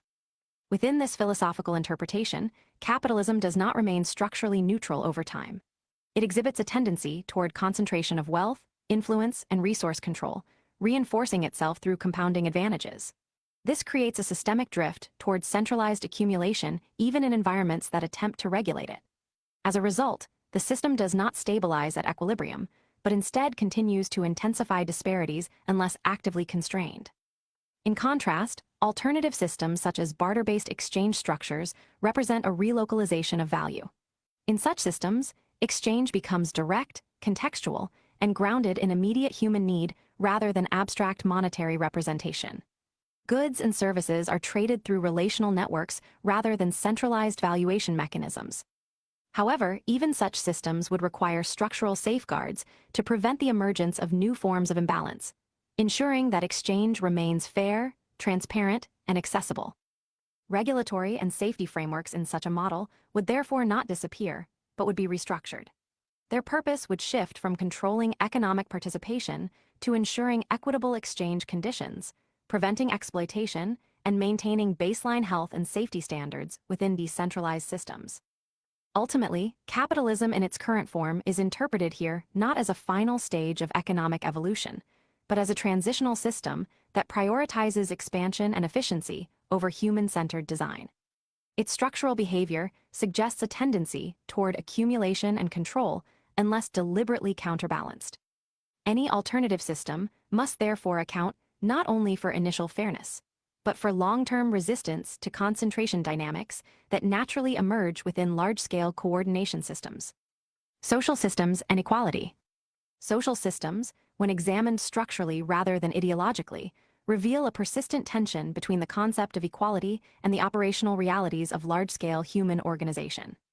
Equality, in its purest form, represents a condition in which access, dignity, and opportunity are not determined by arbitrary structural advantages. However, within real systems, equality functions more as an ideal reference point than a stable end state, often collapsing under the pressure of economic incentives, inherited advantage, and systemic reinforcement of existing disparities. From this perspective, equality is technically achievable as a design condition, but it is rarely pursued as a dominant objective because it conflicts with systems built around optimization, accumulation, and competitive advantage. In this sense, the limitation is not conceptual possibility, but structural motivation. Systems tend to preserve and reproduce imbalance because imbalance often aligns with efficiency, incentive reinforcement, and existing power distribution. The origins of inequality can be traced to both systemic design and aspects of human nature. While systems amplify and stabilize inequality, human cognitive tendencies toward in-group preference, hierarchy formation, and comparative evaluation also contribute to its persistence. Within this framework, ideological systems, including religious structures, can function as reinforcement mechanisms for hierarchical thinking. When belief systems define correctness in absolute terms, they often implicitly establish moral or existential superiority of one framework over another, which can translate into social stratification or perceived legitimacy hierarchies between groups. However, inequality is not solely ideological in origin. In modern systems, inheritance and pre-existing family structures play a dominant role in determining social positioning. Access to education, capital, opportunity, and social networks is often significantly influenced by the conditions into which an individual is born. This produces a form of structural momentum, where initial conditions exert long-term influence on life outcomes independent of individual capability. Within social systems, inequality is therefore both systemic and individual in origin. Systems amplify disparity, while individuals operate within and respond to those conditions in ways that can reinforce or challenge existing structures. This dual origin makes inequality persistent and self-reinforcing unless actively interrupted. Identity-based categorization within society introduces another layer of structural complexity. While such categories are often intended to address harm or recognize historical imbalance, they can simultaneously reinforce separation between groups by formalizing distinctions that become socially and politically salient. In this framework, identity systems can both reduce harm through recognition and increase division through institutional reinforcement of categorical boundaries. The outcome depends on how these categories are structurally applied and interpreted. Fairness within the system is not treated as purely subjective, but as a concept that can be defined through consistent principles. However, the application of fairness remains contested because different systems prioritize different outcomes: efficiency, equality, stability, or freedom, each of which produces different interpretations of what is considered fair. As a result, fairness is not absent as a concept, but unstable in implementation across competing value frameworks.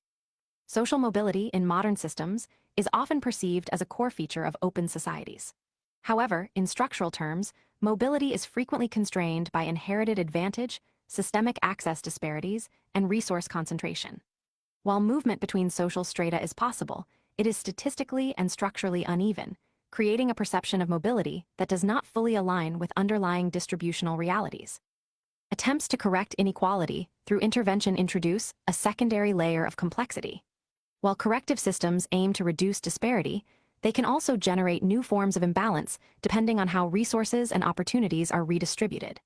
This does not invalidate intervention, but highlights that structural correction is not a final resolution, but an ongoing adjustment process that must continuously respond to emergent imbalances. If a perfectly equal society were theoretically established, its long-term stability would still be subject to the same structural pressures that generate hierarchy in other systems. Over time, differences in skill, preference, risk tolerance, decision-making, and environmental response would begin to reintroduce variation. These variations would likely consolidate into new forms of hierarchy unless continuously regulated. Therefore, equality in practice is not a static achievement, but a maintained condition requiring persistent structural attention. In conclusion, social systems do not eliminate inequality. They organize it, regulate it, or redistribute it according to their underlying priorities. Equality remains a guiding principle rather than a permanent state, and its persistence depends on whether a system is actively designed to resist the natural reemergence of hierarchical differentiation over time. Power in its many forms. Power, when examined beyond its institutional framing, is not a singular entity, but a multi-layered structural force that manifests across both physical and psychological domains. It operates simultaneously through material control, such as access to resources, force, and infrastructure, and through perceptual influence, where belief systems, narratives, and social conditioning shape how individuals interpret reality itself. In this sense, power is not confined to governance or economics, but is embedded in the architecture of human interaction at every scale. Power is not purely passively distributed. While structural positions can generate conditions in which power accumulates, it is also actively sought by individuals who recognize its utility in shaping outcomes, securing stability, and increasing influence over both environment and others. This creates a dual mechanism in which power is both pursued and emergent, depending on context, capability, and structural opportunity. Hierarchy within this framework is not an optional feature of systems containing power, but a recurring structural outcome. Whenever power exists in any measurable form, it tends to organize itself into layered systems of influence. These hierarchies may be formal, such as political or corporate structures, or informal, such as social influence networks or localized dominance patterns. Even when hierarchies are disrupted or dismantled, they tend to reemerge in altered forms over time, either through redistribution of influence or natural clustering of decision-making authority. Understanding of power within large populations is typically shallow, with most individuals perceiving only the visible layer of institutional or symbolic authority. The deeper mechanisms, such as incentive shaping, structural dependency, narrative reinforcement, and systemic constraint design, remain largely outside everyday awareness. As a result, many interpretations of power focus on its most visible expressions rather than its underlying structural continuity across different domains. Power itself is not inherently moral or immoral. Instead, it functions as an amplifier of existing intent and structural positioning. When guided by stabilizing or constructive intent, it can produce coordinated systems that improve efficiency and order. When guided by exploitative or self-serving intent, it can amplify harm at scale. The mechanism remains consistent regardless of moral direction, only its application changes. Economic, political, and social power are often treated as separate categories, but in structural terms, they represent different expressions of the same underlying system. Economic power determines access to resources, political power determines rule-setting authority, and social power determines narrative and perception influence. While these appear distinct, they frequently interlock and reinforce one another, forming a unified structure of influence distribution rather than isolated systems. Resistance to power does not eliminate power itself. Instead, resistance often reorganizes power into alternative forms. Even systems designed to prevent concentrated authority tend to generate new structures of influence, whether through coordination roles, expertise-based leadership, or informal social dominance. This suggests that power is not removable from human systems, only reconfigurable. Visibility, including fame, influence, and attention, constitutes a distinct form of power that operates primarily through perception shaping. While it does not always directly control physical resources or enforce decisions, it can significantly influence behavior, belief formation, and collective focus. However, within a broader hierarchy of power forms, visibility is typically subordinate to structural control over resources and enforcement mechanisms, as perception without material backing remains vulnerable to override by physical or economic authority. Power does not remain evenly distributed over time. Instead, it tends toward concentration through feedback loops of advantage, resource accumulation, and influence reinforcement. Even when systems are designed to distribute power broadly, natural dynamics of efficiency, coordination, and specialization often lead to gradual centralization unless actively counterbalanced. This creates a persistent drift toward consolidation in most large-scale systems. If formal systems of power were removed entirely, informal systems would almost immediately begin to emerge in their place. Human systems naturally generate coordination structures, leadership dynamics, and influence hierarchies even in the absence of codified authority.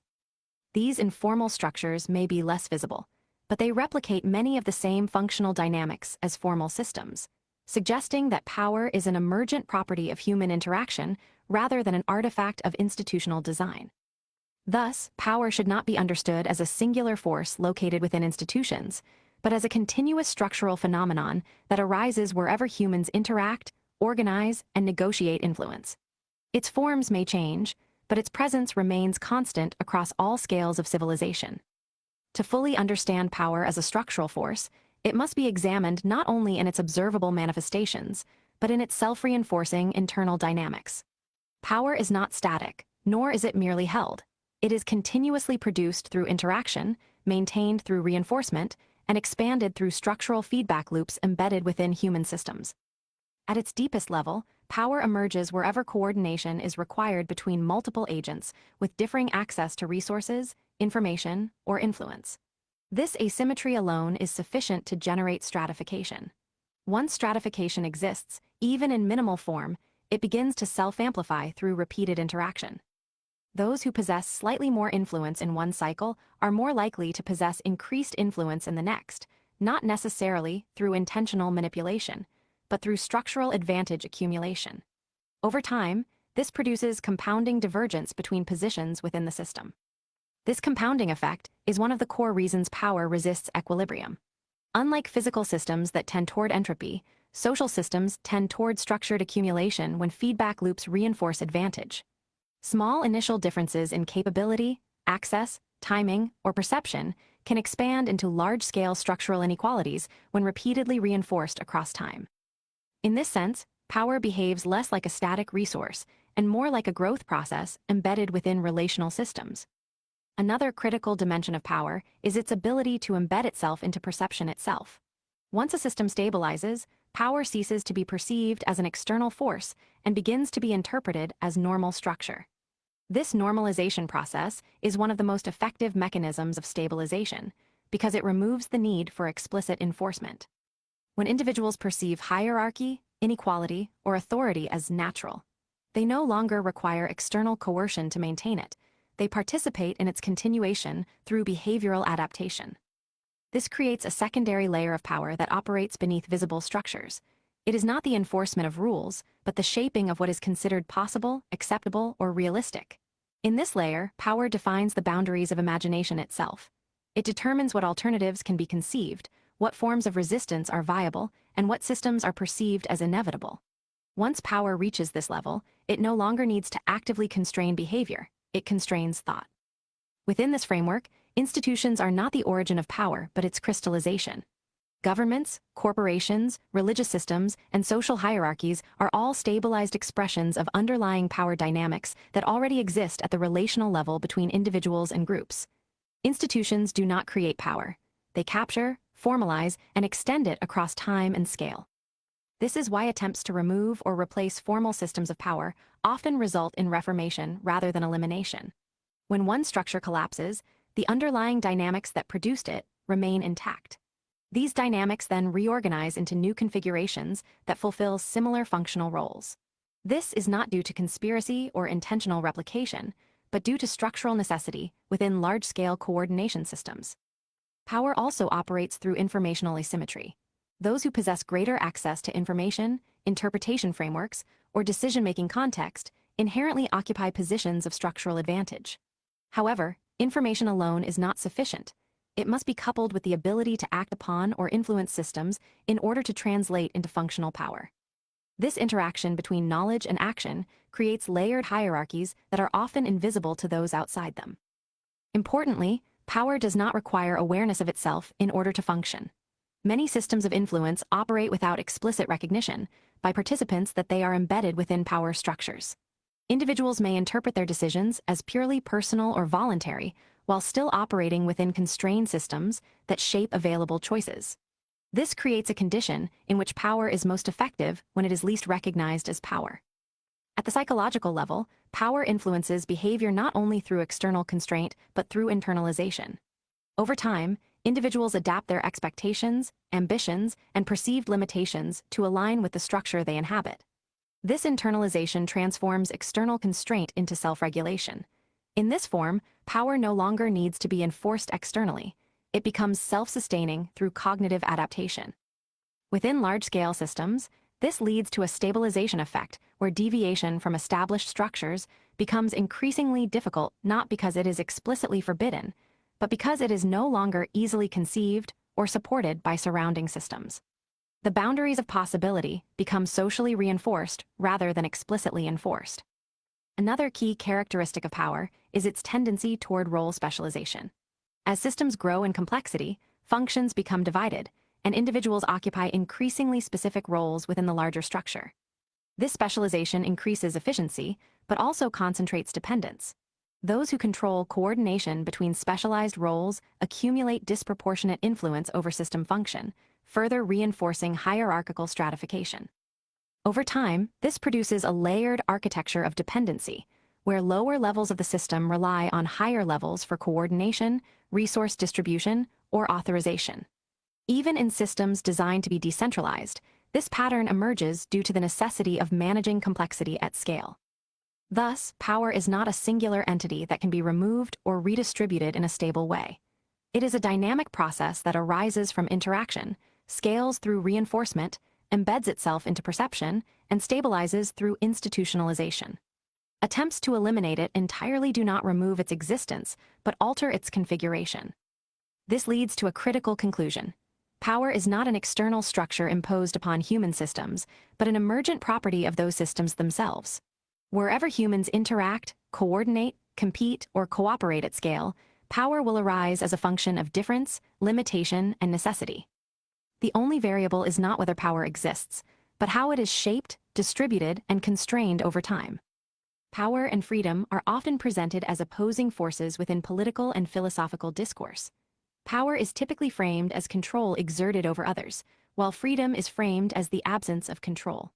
However, when examined as structural properties of complex systems rather than moral abstractions, this opposition collapses. Power and freedom are not antagonistic. They are interdependent variables that define each other through relational structure. Freedom, in any meaningful sense, is not the absence of all constraint, but the presence of navigable constraint. A system with no constraints is not a system of freedom, but a system of randomness where agency has no stable structure to act within. For freedom to exist as a functional concept, there must be boundaries, rules, or structures against which choice can meaningfully occur. Without structure, choice loses definition, because all outcomes become equivalent in lack of differentiation. Power, in contrast, defines the shape or whose constraints. It determines how boundaries are formed, how resources are distributed, and how systems respond to action. However, power does not inherently eliminate freedom. It organizes the environment in which freedom operates. In this sense, power is not external to freedom, but the structural condition that makes freedom intelligible. The perceived opposition between the two arises from the distribution of power rather than its existence. When power is concentrated, it can restrict the range of available actions for those outside its center. This produces the experience of reduced freedom. However, this is not the absence of power, but an asymmetrical distribution of it. Those within or controlling the structure often experience expanded freedom relative to those outside it. This reveals that freedom is not eliminated by power, but redistributed through it. In any system where multiple agents exist, absolute freedom for all agents simultaneously is structurally impossible.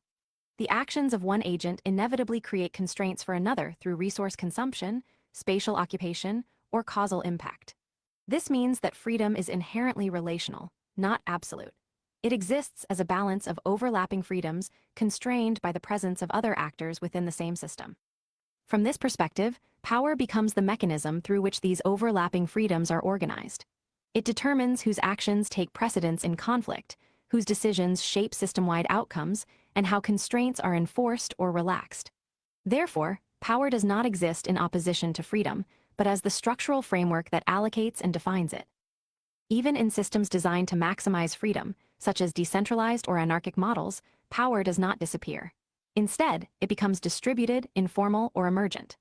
Influence shifts from formal institutions to networked relationships, resource access, expertise, or situational control.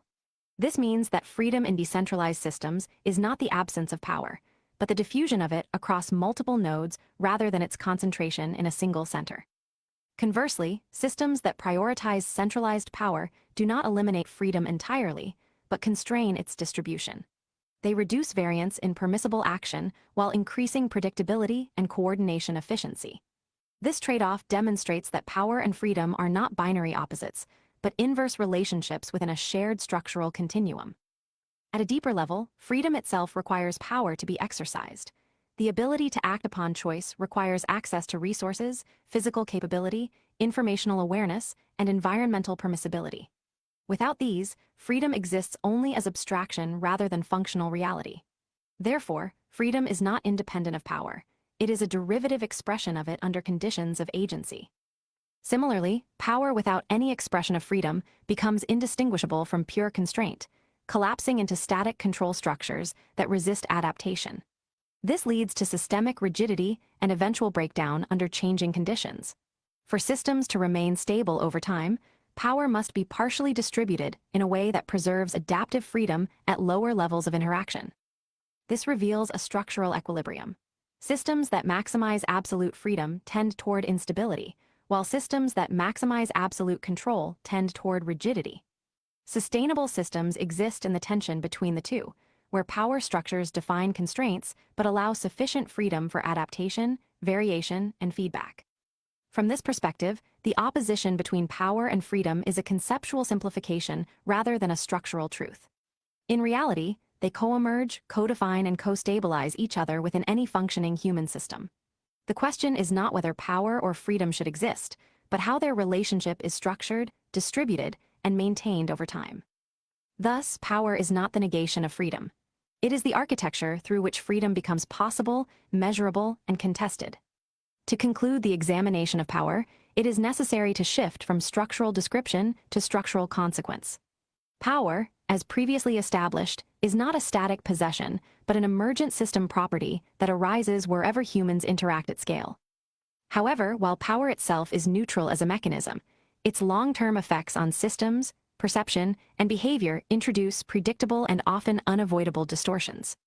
The first and most fundamental warning is that power does not remain stable in its distribution. Even when initially designed to be balanced, decentralized, or constrained, power tends to accumulate through feedback loops of efficiency, dependency, and specialization. This accumulation is often gradual, making it difficult to perceive in real time.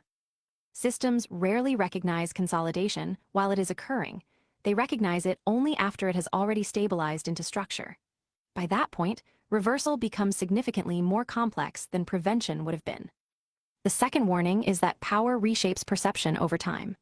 Individuals and groups embedded within power structures do not remain cognitively neutral observers of those structures. Instead, they begin to adapt their perception of reality to align with the constraints and incentives of the system they inhabit. What begins as an external structure eventually becomes an internal assumption. Over time, this produces environments where power is no longer recognized as a separate force, but as how things are. IH's normalization process is one of the most significant risks associated with power, because it removes the cognitive distance required for critique or correction. When systems become invisible through familiarity, their constraints are no longer questioned, and their limitations are no longer perceived as modifiable. At that point, power ceases to be externally governed and becomes internally reproduced through behavior. The third warning is that power does not require malicious intent to produce harmful outcomes. Even in systems composed of well-intentioned individuals, structural incentives can lead to outcomes that diverge significantly from original intent. This occurs because power operates through systemic logic rather than moral alignment. Individuals within the system may act ethically according to their perspective, while the aggregate system produces outcomes that no single participant intended or directly controlled. The fourth warning is that resistance to power often becomes absorbed into power itself. Movements designed to decentralize, redistribute, or eliminate hierarchy frequently develop their own internal hierarchies over time. This is not due to hypocrisy alone, but due to the structural demands of coordination, decision-making, and resource allocation. Even anti-hierarchical systems require some form of organization, and organization naturally produces stratification under pressure. The fifth warning is that visibility of power is not equivalent to understanding of power. Most systems expose only their surface-level mechanisms, while deeper structures remain hidden in abstraction, specialization, or complexity. This creates a condition where individuals may believe they understand how power operates while only perceiving its most accessible manifestations. True structural understanding requires recognizing not only visible authority, but also the invisible systems of incentive, dependency, and constraint that shape behavior indirectly. The sixth warning is that power distorts time perception within systems. Short-term optimization often overrides long-term stability because immediate feedback loops are more influential than distant consequences. As a result, systems may reinforce behaviors that produce short-term stability or growth while simultaneously undermining their own long-term resilience. This temporal distortion is one of the primary mechanisms through which systems degrade over time without explicit failure points. The seventh warning is that power alters the definition of possibility itself. As systems stabilize, they do not only regulate action, they regulate imagination. Over time, certain alternatives become socially or structurally unthinkable not because they are impossible, but because they are no longer supported by the surrounding informational or institutional environment. This creates invisible boundaries that constrain thought before action is ever considered. The eighth warning is that power is self-legitimizing. Once established, systems of power generate their own justification frameworks, which reinforce their continued existence. These frameworks may take the form of law, tradition, efficiency arguments, moral narratives, or stability imperatives. Regardless of form, the function remains consistent: to stabilize the system's continued operation by framing its existence as necessary or inevitable. The ninth warning is that concentration of power reduces system adaptability. While centralization can increase efficiency in stable environments, it reduces responsiveness in changing conditions. Highly concentrated systems tend to become rigid, slow to adapt, and resistant to structural correction. This makes them vulnerable to disruption when environmental conditions shift beyond their designed assumptions. In the final warning is that power, once fully embedded, becomes indistinguishable from reality for those within it. At this stage, individuals no longer perceive themselves as operating within a system of power. They perceive the system itself as natural order. When this threshold is crossed, correction becomes extremely difficult because the system is no longer experienced as constructed, but as given. For this reason, power must always be understood as temporary in legitimacy, even when it is persistent in function. Any system that forgets its own constructed nature begins to treat its structure as absolute, and in doing so, loses the ability to recognize its own distortions. The danger of power is not that it exists, but that it stabilizes. And when stability becomes indistinguishable from truth, correction is no longer perceived as necessary. Justice and moral enforcement.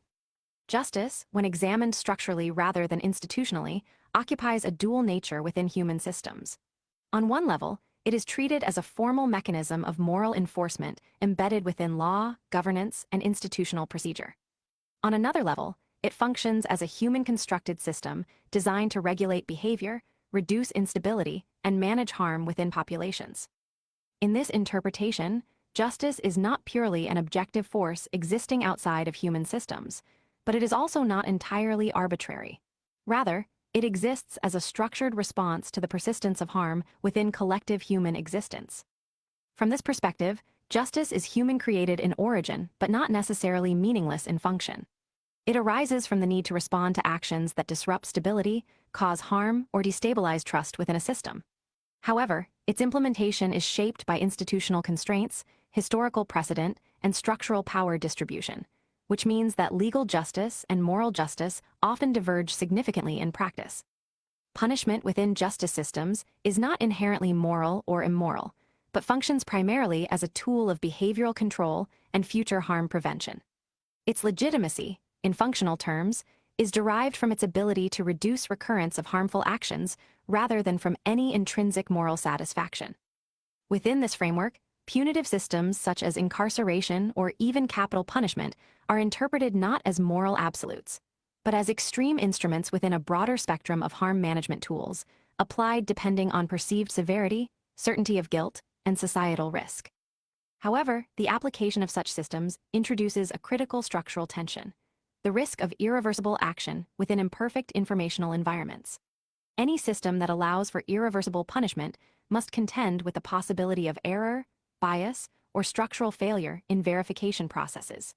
This makes the design of enforcement systems as important as their intent, because the consequences of misapplication are permanent in irreversible models of justice. Legal systems, in their current form, often do not function as direct expressions of universal morality, but as institutional frameworks shaped by historical development, cultural inheritance, and existing power structures. Rituals, procedures, and symbolic elements within legal systems often reflect inherited traditions rather than neutral moral reasoning. In some cases, these structures persist even when they no longer align with the diversity of belief systems within the population they govern, creating a mismatch between institutional symbolism and individual moral frameworks. This reveals a structural characteristic of legal systems. They tend to preserve their foundational assumptions even as societal conditions evolve. As a result, justice systems may reflect legacy belief structures, institutional inertia, or dominant historical frameworks rather than continuously updated ethical consensus. Within this framework, moral enforcement is divided between formal and informal systems.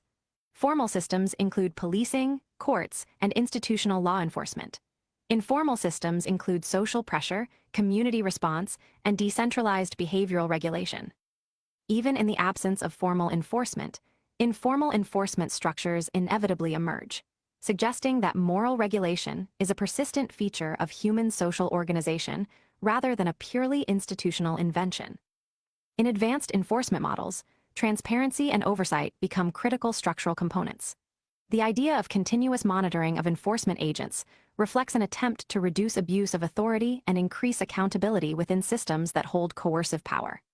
However, such systems also introduce additional layers of complexity, including surveillance dependencies, interpretation layers, and technological mediation of human judgment.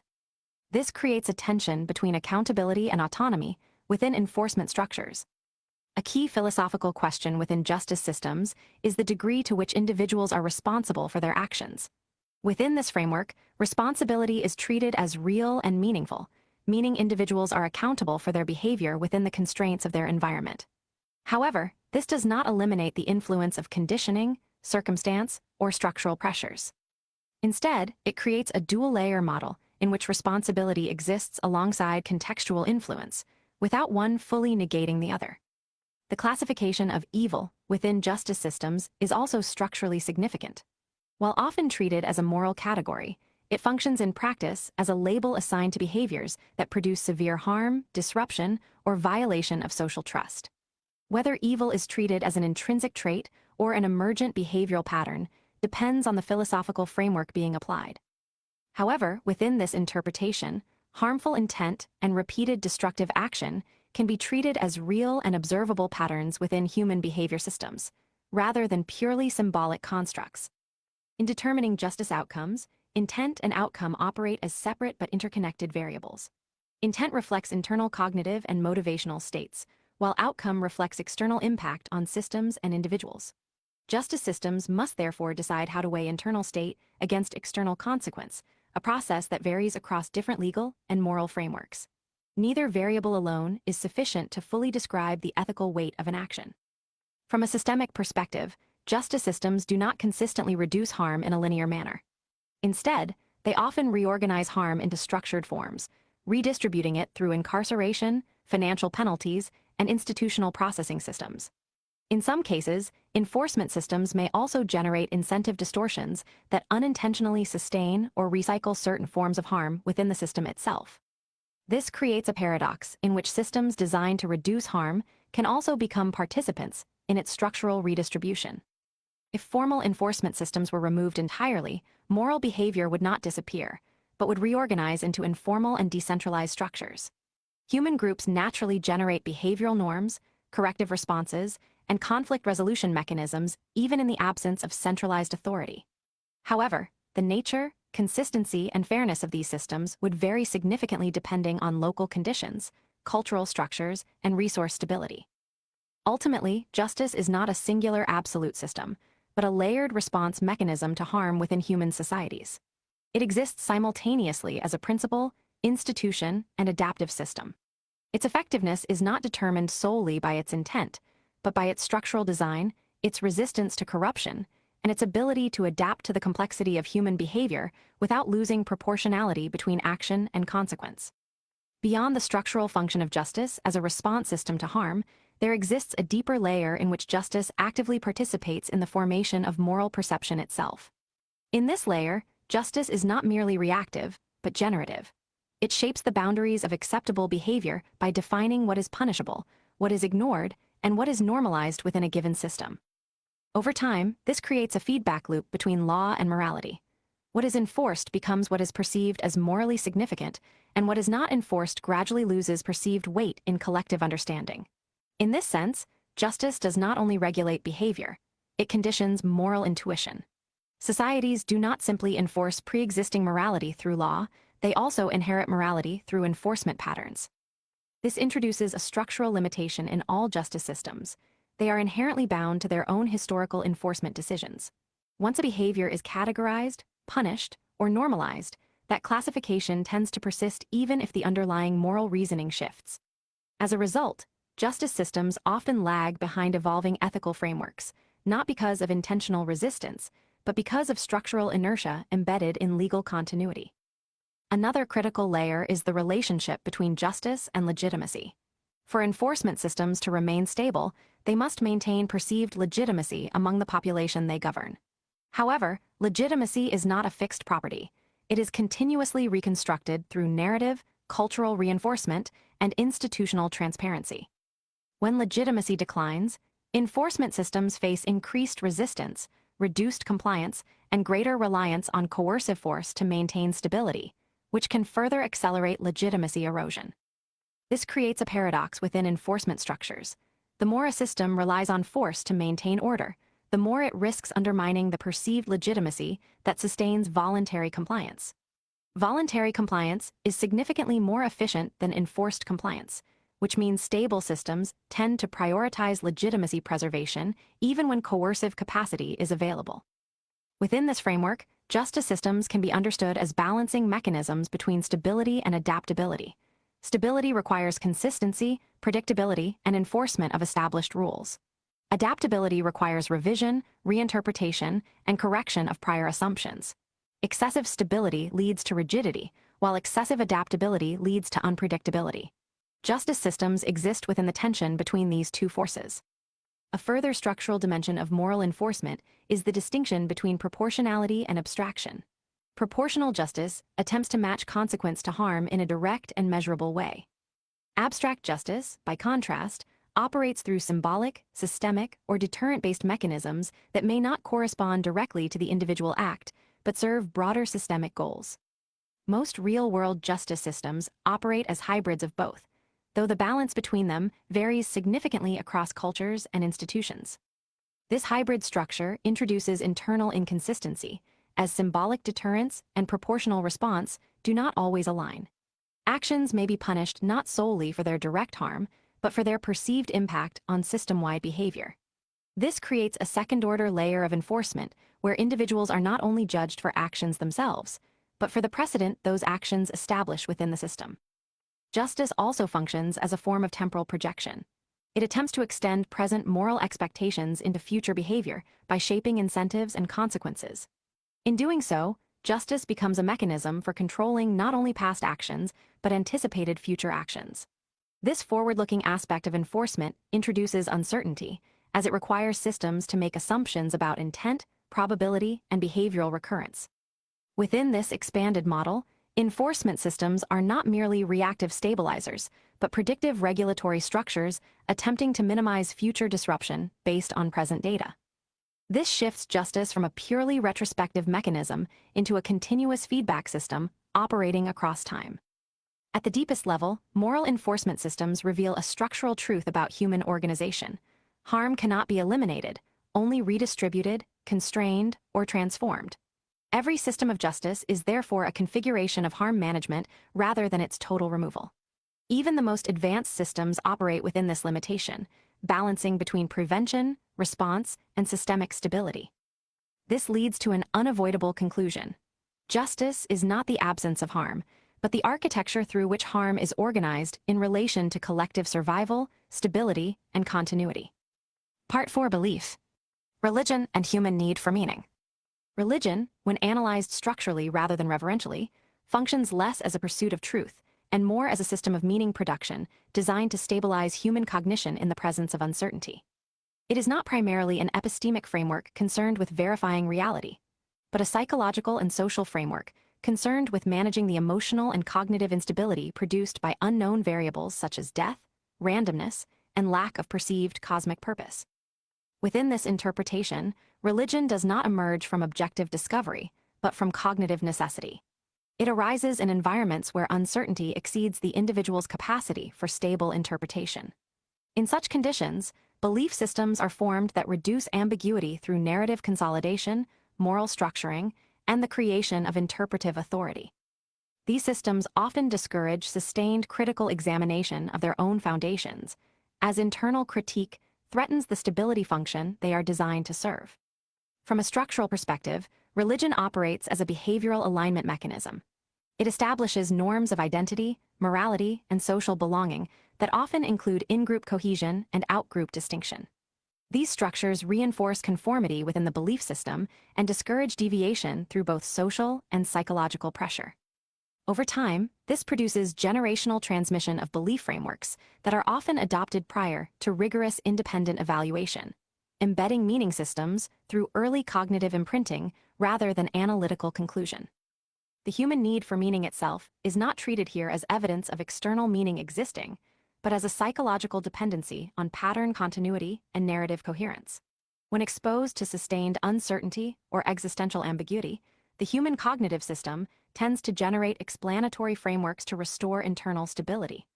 Religion is one of the most historically persistent expressions of this mechanism, but not the only one. In this framework, religion does not function as a truth-seeking structure. Instead, it functions as a meaning-seeking structure that often substitutes certainty for verification. As a result, it can produce high levels of psychological comfort and social cohesion, while simultaneously diverging from empirical or observable reality depending on the claims being made. From this perspective, religious belief is not treated as an extension of evidence-based reasoning, but as a form of interpretive construction layered over uncertainty. It converts unknowns into structured narratives that allow individuals to operate without being cognitively overwhelmed by ambiguity. However, this conversion process necessarily involves simplification, abstraction, and acceptance of claims that are not always subject to external verification. The persistence of religion in both historical and modern contexts suggests that its function is not eliminated by technological or scientific advancement. Instead, it indicates that the underlying cognitive requirement for meaning production remains active regardless of external knowledge progression. When traditional religious systems decline in influence, analogous structures tend to reappear in alternative forms such as ideological identity systems, political narratives, or cultural belief frameworks that fulfill similar psychological roles. Morality within this structure is not dependent on religious systems for its existence. Instead, it operates as a separate evaluative framework concerned with harm, behavior, and consequence. While religion may incorporate moral systems, morality itself is not structurally dependent on theological belief. It emerges through social interaction, consequence evaluation, and cooperative necessity rather than divine attribution. The human difficulty in tolerating sustained uncertainty can be understood as a limitation of cognitive architecture. The brain is fundamentally pattern-seeking, and when patterns are removed or become unstable, it generates stress responses associated with instability, unpredictability, and lack of control. Meaning systems serve as stabilizers for this condition by reintroducing perceived structure into otherwise ambiguous environments. Within this framework, modern society has not eliminated religion entirely, but redistributed its functional role. Meaning systems continue to exist, but they are often embedded in secular ideologies, cultural identities, economic narratives, and institutional belief structures. The form changes, but the underlying psychological function remains consistent: the stabilization of uncertainty through narrative construction. At the most abstract level, atheism in this context is not necessarily a unified philosophical system, but rather a position defined by the absence of belief in structured theological frameworks. However, individuals operating outside traditional religious systems often still construct alternative meaning frameworks to navigate existential uncertainty, whether explicitly acknowledged or not. If all structured meaning systems were removed simultaneously, it is structurally unlikely that human cognition would remain in a state of permanent meaninglessness. Instead, new frameworks would emerge rapidly as adaptive responses to psychological instability. These frameworks would likely vary in quality, coherence, and ethical structure depending on environmental conditions. But the reemergence of meaning systems themselves would be expected due to the underlying cognitive demand for interpretive stability. Thus, religion and its analogs are not exceptions within human cognition, but recurring structural responses to the persistent tension between consciousness and uncertainty.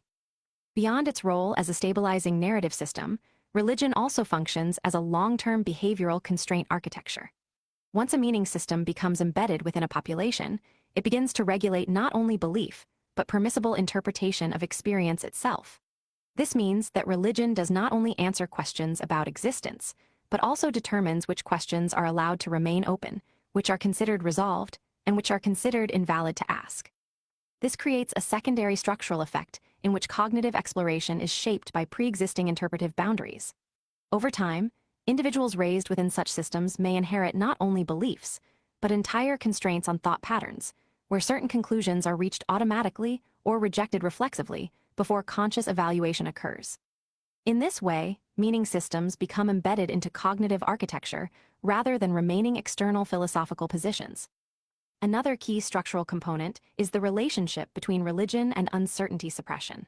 When confronted with existential unknowns, particularly mortality, randomness, and lack of deterministic structure, religious frameworks reduce cognitive load by replacing unresolved variables with fixed narrative answers. This reduction in uncertainty produces psychological relief, but it also limits exploratory capacity by closing interpretive pathways that would otherwise remain open in an uncertain model. This introduces a fundamental trade-off between cognitive stability and epistemic openness. Systems that maximize certainty tend to reduce psychological instability, but also reduce adaptability to new information. Conversely, systems that maintain high uncertainty increase cognitive flexibility, but introduce instability in belief structures. Religion, in this framework, sits heavily on the side of stability optimization rather than open-ended inquiry. The persistence of religious systems across time also reveals a structural resistance to dissolution. Even when empirical frameworks expand and displace specific explanatory claims, the underlying need for narrative coherence remains intact. As a result, displaced religious structures often do not disappear entirely. Instead, they transform, fragment, or reappear in secularized forms that preserve their functional role while altering their symbolic surface. This transformation process can be observed in systems where ideological belief replaces theological belief, or where institutional loyalty replaces metaphysical doctrine. In such cases, the functional architecture of religion remains present even when explicit references to divinity or afterlife are removed. The system continues to generate meaning, enforce group cohesion, and provide interpretive stability under a different symbolic structure. At a deeper level, this indicates that meaning generation is not optional within human cognition, but structurally persistent. Even when individuals consciously reject traditional frameworks, they often retain implicit narrative structures that fulfill similar psychological functions. These may take the form of personal philosophies, cultural identities, or existential narratives that organize experience into coherent patterns. However, the rejection of external meaning systems does not eliminate the underlying drive for coherence. Instead, it shifts responsibility for meaning construction entirely onto the individual or decentralized groups. This increases cognitive burden, as meaning is no longer externally provided, but must be continuously generated, revised, and maintained in response to changing experience. In systems where traditional meaning structures are weakened or removed, This can lead to transitional instability periods where individuals experience heightened uncertainty, existential discomfort, or interpretive fragmentation. Over time, new stabilizing frameworks tend to emerge, either individually or collectively, as adaptive responses to sustained cognitive load. Importantly, the absence of meaning does not result in the absence of behavior. Human systems continue to function, act, and organize even in the absence of perceived cosmic purpose.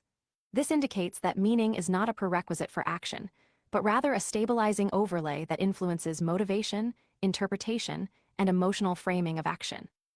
In this sense, meaning can be understood as a compression layer applied over existence. It reduces the complexity of reality into navigable structures that allow for decision-making without full comprehension of underlying systems. Religion represents one of the most historically durable forms of this compression, but not its only manifestation. Ultimately, the study of religion within this framework is not a study of truth claims alone, but a study of how human consciousness manages the structural burden of existing in an environment that does not inherently provide interpretive clarity. Religion persists not because it resolves objective uncertainty, but because it resolves experiential uncertainty. The distinction between those two forms of uncertainty is critical. One concerns the structure of reality itself, while the other concerns the limits of human cognition within that reality. Religion operates primarily within the second domain, regardless of its claims about the first. To further understand religion within the structure of human civilization, it must be separated from its surface identity as doctrine, and instead examined as a persistent cognitive function embedded within conscious systems. At this level, religion is not defined by specific beliefs, deities, or traditions, but by its role in stabilizing interpretation under conditions where reality itself offers no inherent explanatory framework. Human consciousness does not experience reality as raw information alone. It experiences reality through continuous interpretation, compression, and narrative construction. This interpretive layer is not optional. It is a structural requirement of cognition. Without it, perception would remain unorganized, temporally fragmented, and functionally unusable for decision-making. Religion is one of the most historically stable large-scale expressions of this interpretive layer. At its core, religion represents an externalized meaning generation system. It takes the internal cognitive necessity of constructing coherence and relocates it into shared, institutionalized frameworks. This allows groups of individuals to synchronize their interpretation of existence without requiring each participant to independently resolve existential ambiguity. In doing so, religion reduces cognitive load at both individual and collective levels. However, this externalization introduces a structural dependency. Once meaning is outsourced into shared systems, individuals become partially reliant on those systems for interpretive stability. This reduces the need for internal construction of meaning while increasing reliance on inherited frameworks.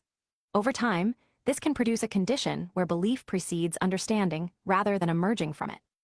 The persistence of religion across civilizations suggests that it is not primarily a cultural artifact subject to disappearance, but a recurring emergent solution to a persistent structural condition: the mismatch between human cognitive capacity and existential complexity.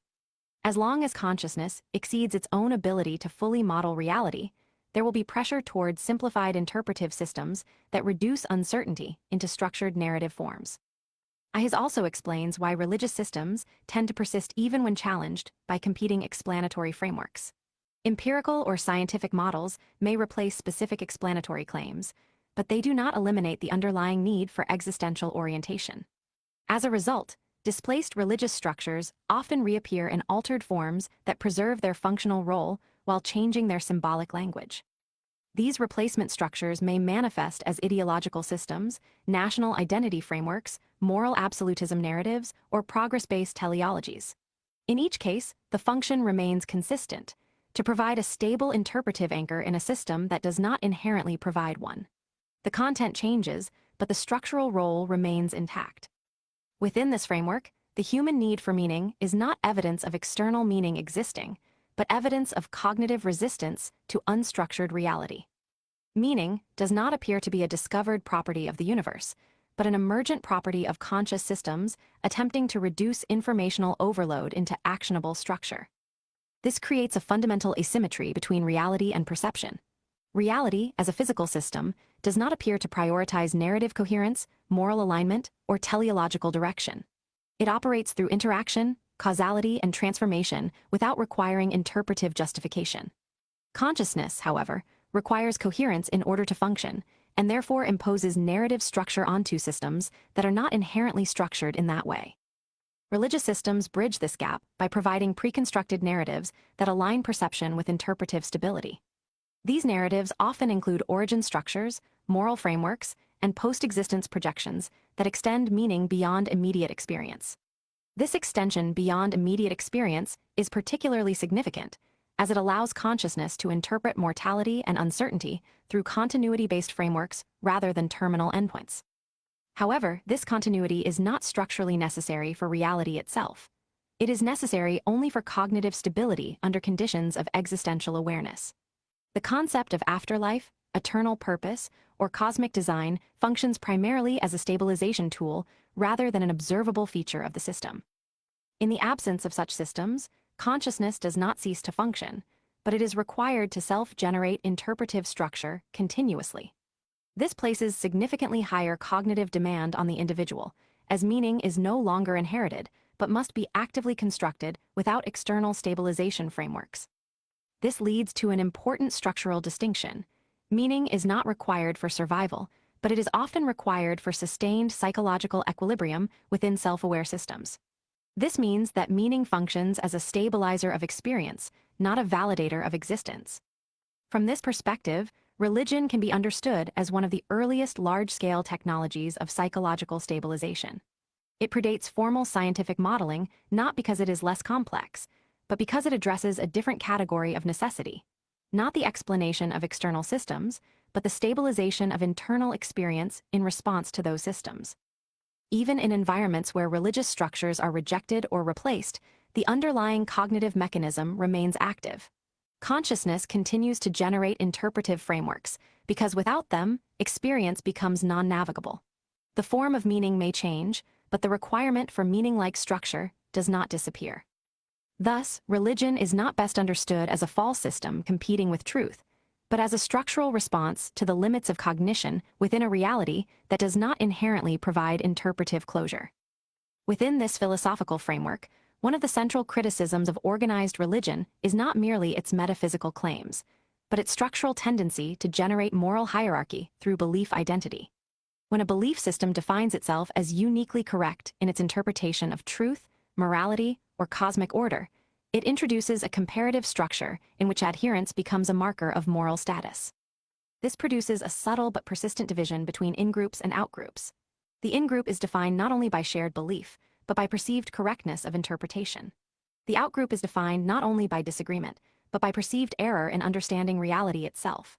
Over time, this can shift from theological disagreement into moral stratification, where differing belief systems are not just seen as alternative interpretations, but as lesser, misguided, or invalid. In this sense, religion can function as a framework that unintentionally reinforces epistemic superiority, where individuals are conditioned to associate moral worth or intellectual legitimacy with adherence to a specific inherited belief structure. When this occurs, disagreement is no longer treated as a natural feature of pluralistic thought, but as a challenge to identity and perceived truth authority. From a system's perspective, this dynamic is structurally predictable.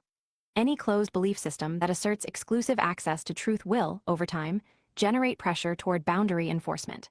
That enforcement can be social, psychological, or institutional. It often manifests as reinforcement of internal cohesion and resistance to external critique, because critique is interpreted not as analysis, but as threat to the stability of the meaning system itself. This is where tension arises between religion as a meaning system and the idea of a fully human-centered society. A human-centered society, in structural terms, would require that no individual's moral or existential worth is conditioned on adherence to a specific metaphysical framework. It would require that belief systems remain optional interpretive structures rather than mandatory identity hierarchies. From this perspective, the criticism is not that individuals cannot hold religious beliefs, but that when belief systems are treated as inherently superior to others, or when moral value is tied to exclusive adherence, they begin to function as tools of division rather than shared understanding. The conflict is not with personal belief, but with the transformation of belief into hierarchy. In a truly human-centered system, interpretive freedom would need to be preserved without allowing any single worldview to define moral legitimacy for all others. This includes protecting the ability to hold religious belief, reject it, or modify it without social stratification based on acceptance or rejection of specific doctrines. The structural concern is that when belief systems become tightly coupled with identity and moral ranking, they can reduce the space for pluralism. Instead of multiple frameworks coexisting as interpretive tools, they become competing claims of authority over truth and morality. This competition often reinforces division, not because individuals necessarily intend harm, but because the structure incentivizes comparison and boundary formation. Within this model, the strongest critique of religion is not its existence, but its potential to convert existential uncertainty into rigid identity hierarchies. When meaning systems become absolute rather than interpretive, they risk shifting from tools of stabilization into systems of separation. A human-centered Peniasopnical model would therefore treat meaning systems as personal or cultural frameworks rather than universal authority structures. Their role would be to support individual interpretation of existence, not to define hierarchical judgments between individuals or groups based on belief alignment. The distinction is critical. Meaning as a tool for internal stability is compatible with human diversity. Meaning as a system of enforced hierarchy is not. When examined through a system's lens, the boundary between religion and power is not fixed. Instead, it is historically fluid. Religious systems and governance systems frequently evolve into overlapping structures because both are ultimately concerned with the same fundamental problem: coordinating human behavior at scale. Religion begins as a meaning system. Power begins as a coordination system. However, once a belief system becomes widely adopted within a population, it gains the capacity to influence behavior without requiring physical enforcement. At this point, it begins to function as a form of soft governance, shaping actions through belief, identity, and perceived moral obligation rather than direct coercion. Conversely, governance systems often require legitimacy in order to function efficiently. Pure coercion is unstable at scale because it demands constant enforcement. As a result, political and institutional systems frequently adopt symbolic, moral, or ideological frameworks that justify authority beyond physical force. When this occurs, governance begins to absorb the structural features of belief systems. This convergence produces hybrid systems in which belief and authority reinforce each other. In such systems, religion is no longer purely a private or spiritual framework, and governance is no longer purely procedural or administrative. Instead, both become interdependent layers of the same control architecture. One regulating meaning, the other regulating behavior, both stabilizing the same social structure. From a structural standpoint, this merging is not accidental. It emerges because both systems solve complementary problems. Religion solves the problem of existential uncertainty and moral interpretation. Governance solves the problem of collective coordination and resource distribution. When combined, they produce a unified framework that can regulate both internal belief and external action simultaneously. However, this integration introduces a critical structural risk: the consolidation of moral authority and institutional authority into a single reinforcing loop.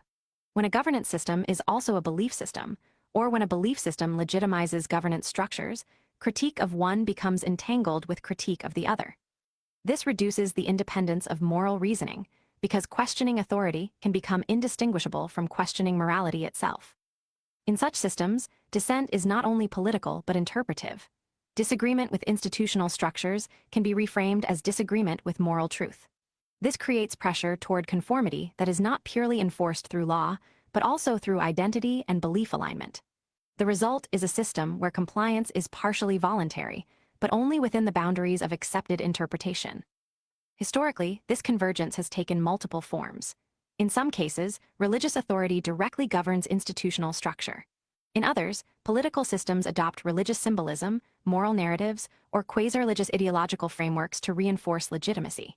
In both cases, the underlying mechanism remains the same.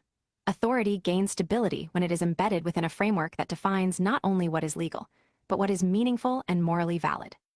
The structural implication of this is that power is most stable when it is invisible as power. When authority is perceived as natural, moral, or divinely justified, it requires less direct enforcement. Individuals regulate their own behavior in accordance with internalized belief structures. effectively distributing enforcement across the population rather than concentrating it in institutions. This creates what can be described as internalized governance, where external control mechanisms are replaced or supplemented by internal belief alignment. In such systems, individuals become both subjects and enforcers of the same framework, reducing the need for overt coercion while increasing systemic stability. However, this also reduces interpretive flexibility. When governance and belief become structurally fused, it becomes more difficult to separate disagreement from deviance. Systems that tightly couple morality with authority tend to resist reinterpretation, because changes in belief risk destabilizing both governance legitimacy and social cohesion simultaneously. A fully human-centered system, in contrast, would require a separation between interpretive frameworks and governance mechanisms. Belief systems would remain voluntary and pluralistic, while governance systems would remain procedural and accountable without reliance on singular moral or metaphysical authority structures. The central tension in religion versus power is therefore not whether belief influences governance, but whether belief becomes indistinguishable from governance itself. When that boundary dissolves, systems gain stability, but at the cost of interpretive freedom and structural adaptability. In this sense, the convergence of religion and power represents one of the most stable and one of the most restrictive configurations in large-scale human organization. Stable because it is self-reinforcing, and restrictive because it limits the separation between truth, morality, and authority. God and the question of existence. When the concept of God is treated not as an assumed entity, but as a hypothesis about the structure of existence, it loses its default position as an explanatory necessity. In this framework, God becomes one possible interpretation among many rather than a required foundation for reality. If existence can arise without intention, then intention is no longer a necessary condition for reality to exist. This removes the structural requirement for purpose at the cosmic level. Instead, existence becomes self-contained, a system that does not require external justification in order to persist. Within such a model, the presence or absence of a creator does not fundamentally alter the fact of existence itself, only the interpretive narrative applied to it. From this perspective, the universe does not appear to exhibit directional intent. It does not behave as a system oriented toward moral outcomes, human experience, or evaluative balance. Instead, it operates through consistent processes that are indifferent to interpretation. This non-directed structure removes the necessity of design as an explanatory principle and replaces it with emergence, causality, and transformation without overarching narrative direction. The idea of intention behind existence is therefore reframed as a cognitive projection rather than a verified structural requirement. Human consciousness, being inherently pattern-seeking and agency-attributing, tends to interpret complex systems as intentional even when no intention is present. This is a byproduct of cognitive architecture rather than evidence of external design. Within this framework, the fear associated with existential finality, particularly the idea that consciousness ends without continuation, is not a contradiction of meaninglessness, but a confrontation with it. The emotional resistance to oblivion reflects the structure of experience itself. Consciousness exists as a continuity of awareness, and the removal of that continuity is difficult to represent internally because it cannot be experienced as a state. It can only be conceptualized as its absence. This creates a structural limitation in human cognition, the inability to directly simulate non-experience. As a result, death is often interpreted through models of continuation, even when those models are explicitly rejected. The mind tends to default toward some form of persistence, whether metaphysical, symbolic, or narrative, because pure absence cannot be fully rendered within conscious simulation. If a creator entity were proven to exist, but demonstrated indifference towards suffering, harm, and existential outcomes, then the presence of that entity would not resolve moral or existential tension.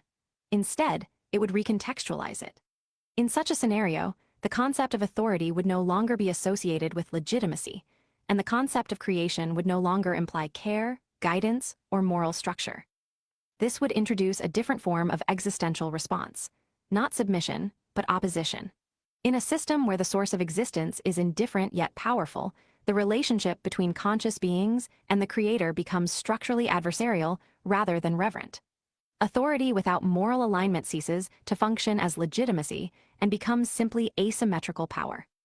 However, under a model where existence does not require a creator, this adversarial structure becomes unnecessary. Reality is not positioned as an agent to be opposed or obeyed, but as a condition to be experienced. In this interpretation, freedom is not derived from external permission, but from the absence of external authorship.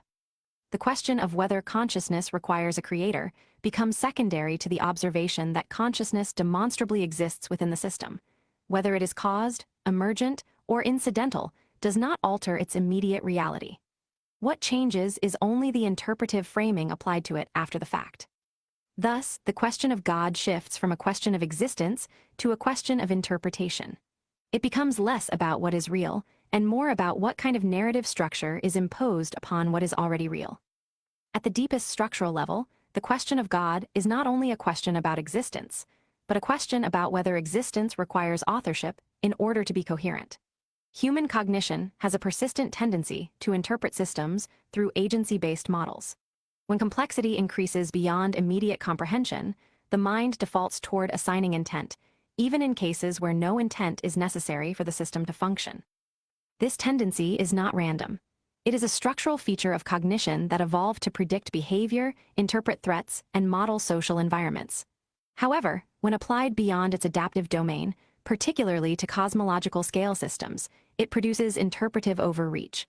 The result is the construction of intentional frameworks where only causal frameworks are required. In this model, God becomes the highest form of agency projection, the extension of pattern recognition beyond observable agents into totality itself. Instead of interpreting individual systems as intentional, the entire system of existence is interpreted as intentionally constructed. This completes the cognitive pattern, but it does not necessarily correspond to any external requirement for intention. If existence is non-directed, then meaning is not embedded within it as an intrinsic property. Instead, meaning becomes a secondary layer constructed by conscious systems operating within it. This separates structure from interpretation. Reality remains consistent in its processes regardless of whether it is interpreted as meaningful, meaningless, designed, or accidental. From this perspective, the absence of a creator does not introduce a gap in explanation. It removes a category of explanation that is not structurally required for the system to function. Causality remains intact without intention. Complexity remains intact without design. Consciousness remains intact without authorship. However, the psychological consequence of this model is not neutral for most conscious systems. The removal of intentional structure at the cosmic level forces meaning generation entirely inward. No external narrative anchor remains to stabilize existential interpretation. This increases the cognitive load placed on the individual, who must now reconcile experience without reference to a guiding framework outside of the system itself. This is where existential discomfort originates, not from the absence of meaning in reality, but from the absence of pre-assigned meaning that the mind can adopt without construction. Consciousness prefers inherited structure over self-generated structure because inherited structure reduces uncertainty and decision fatigue. In the absence of a creator, moral systems also become non-authoritative in the absolute sense. They cannot be grounded in divine instruction, only in relational, experiential, or systemic consequences. This shifts morality from being externally anchored to being internally and socially negotiated. It becomes a system of interaction rather than a system of decree. Within this framework, the desire for cosmic justice or ultimate moral balancing is revealed as another extension of agency projection. It assumes that the universe itself must resolve moral asymmetry, when in practice, no such requirement is structurally evident. Harm and reward exist within systems of interaction, not as globally resolved properties of reality. This does not eliminate the reality of suffering, morality, or consequence. It simply relocates them from universal law into system-bound interaction.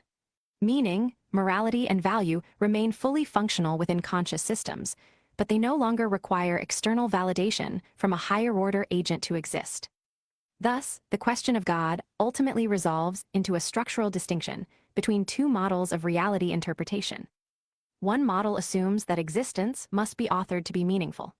The other assumes that existence is sufficient without authorship, and meaning is a secondary emergent property of consciousness within it.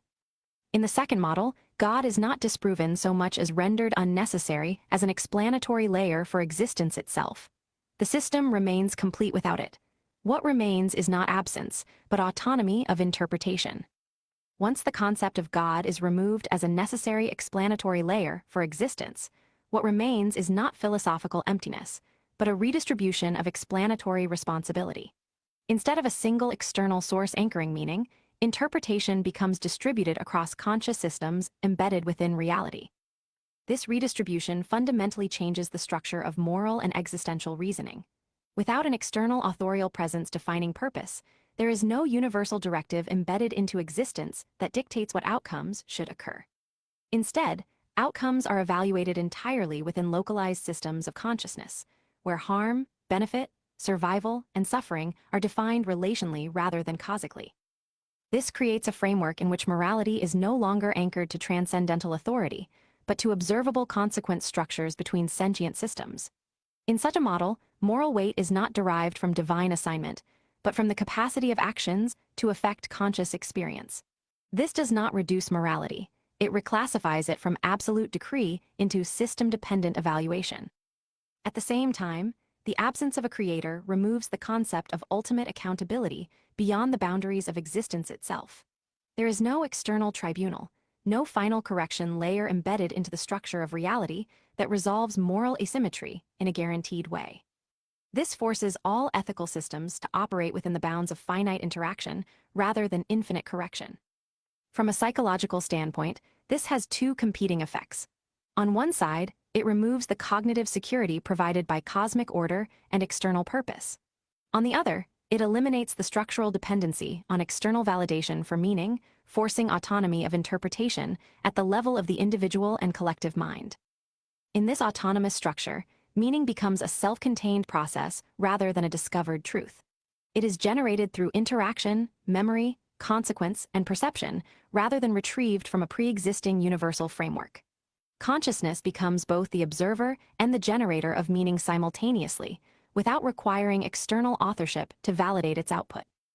This introduces a deeper structural implication. If meaning is fully emergent within conscious systems, then its stability depends entirely on the persistence and interaction of those systems. Meaning is not anchored in permanence, but in continuity of experience. When consciousness ends, meaning does not transfer outward into a universal repository. It terminates with the system that generated it. This does not reduce meaning to illusion, but it does redefine its scope. Meaning becomes local rather than universal, temporal rather than eternal, and relational rather than absolute. It exists as long as the conditions for consciousness exist, and it ceases when those conditions end. Within this framework, existential fear is not a contradiction of logic, but a direct consequence of awareness. The recognition of finitude produces emotional resistance because consciousness is structured to preserve continuity. The awareness of discontinuity, therefore, creates internal tension between cognitive recognition and experiential preference. However, this tension does not imply that existence requires resolution at a cosmic level. It only implies that consciousness is not optimized for accepting non-continuity without resistance. The discomfort associated with finitude is therefore not evidence of external meaning, but evidence of internal structural constraints within cognition. When viewed without theological framing, existence does not require justification beyond its occurrence. It does not need to be authored in order to be real, nor does it need to be directed in order to be structured. It simply is, and within it, conscious systems generate interpretation, morality, and meaning as emergent properties of their interaction with reality. Thus, the removal of God does not collapse the system of meaning. It collapses only the assumption that meaning must originate externally. The question of God, when followed to its structural conclusion, does not resolve into affirmation or denial in the traditional sense. Instead, it resolves into a shift in explanatory hierarchy. What was once treated as an external source of meaning becomes reclassified as a human-constructed interpretive model used to stabilize uncertainty. In this final structure, existence does not depend on authorship, and meaning does not depend on external assignment. Both arise within the same closed system of conscious experience interacting with an indifferent or non-directed reality. The presence of a creator is therefore no longer required to complete the explanation of existence, because existence is not incomplete without it. What remains is a clear separation between reality as a physical process and meaning as a cognitive construction. Reality continues independently of interpretation. Meaning exists only within systems capable of generating it. These two layers operate in parallel, but are not dependent on one another for structural validity. From this perspective, the concept of God is not eliminated from thought, but repositioned. It becomes one possible interpretive overlay among many, rather than a necessary foundation for understanding existence. Its function is no longer explanatory necessity, but optional narrative structure. This repositioning removes the requirement for ultimate purpose embedded within reality itself. Purpose is no longer assumed to be a feature of existence, but a feature of consciousness interpreting existence. In doing so, responsibility for meaning is no longer externalized. It becomes internal, distributed, and continuously constructed by conscious agents within the system. The psychological consequence of this framework is not the disappearance of meaning, but the removal of guaranteed meaning. Meaning is no longer inherited as a fixed property of reality. It becomes something that must be generated, maintained, and revised within the limits of experience. In this model, existence does not require justification beyond its occurrence. It does not require direction, intention, or authorship to remain coherent. It simply persists as a structured process, while consciousness persists as an interpreting process within it. Thus, the question of God ultimately resolves into a distinction between necessity and interpretation. As a necessity, it is not required for the functioning of existence. As interpretation, it remains available as a narrative framework for those who construct meaning through it. The system remains complete without resolution into a single answer.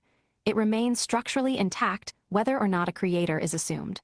What changes is not reality itself, but the framework through which reality is interpreted. In that sense, the question of God does not end with proof or disproof. It ends with repositioning, from foundational explanation to optional meaning structure within conscious experience. The supernatural and pattern seeking.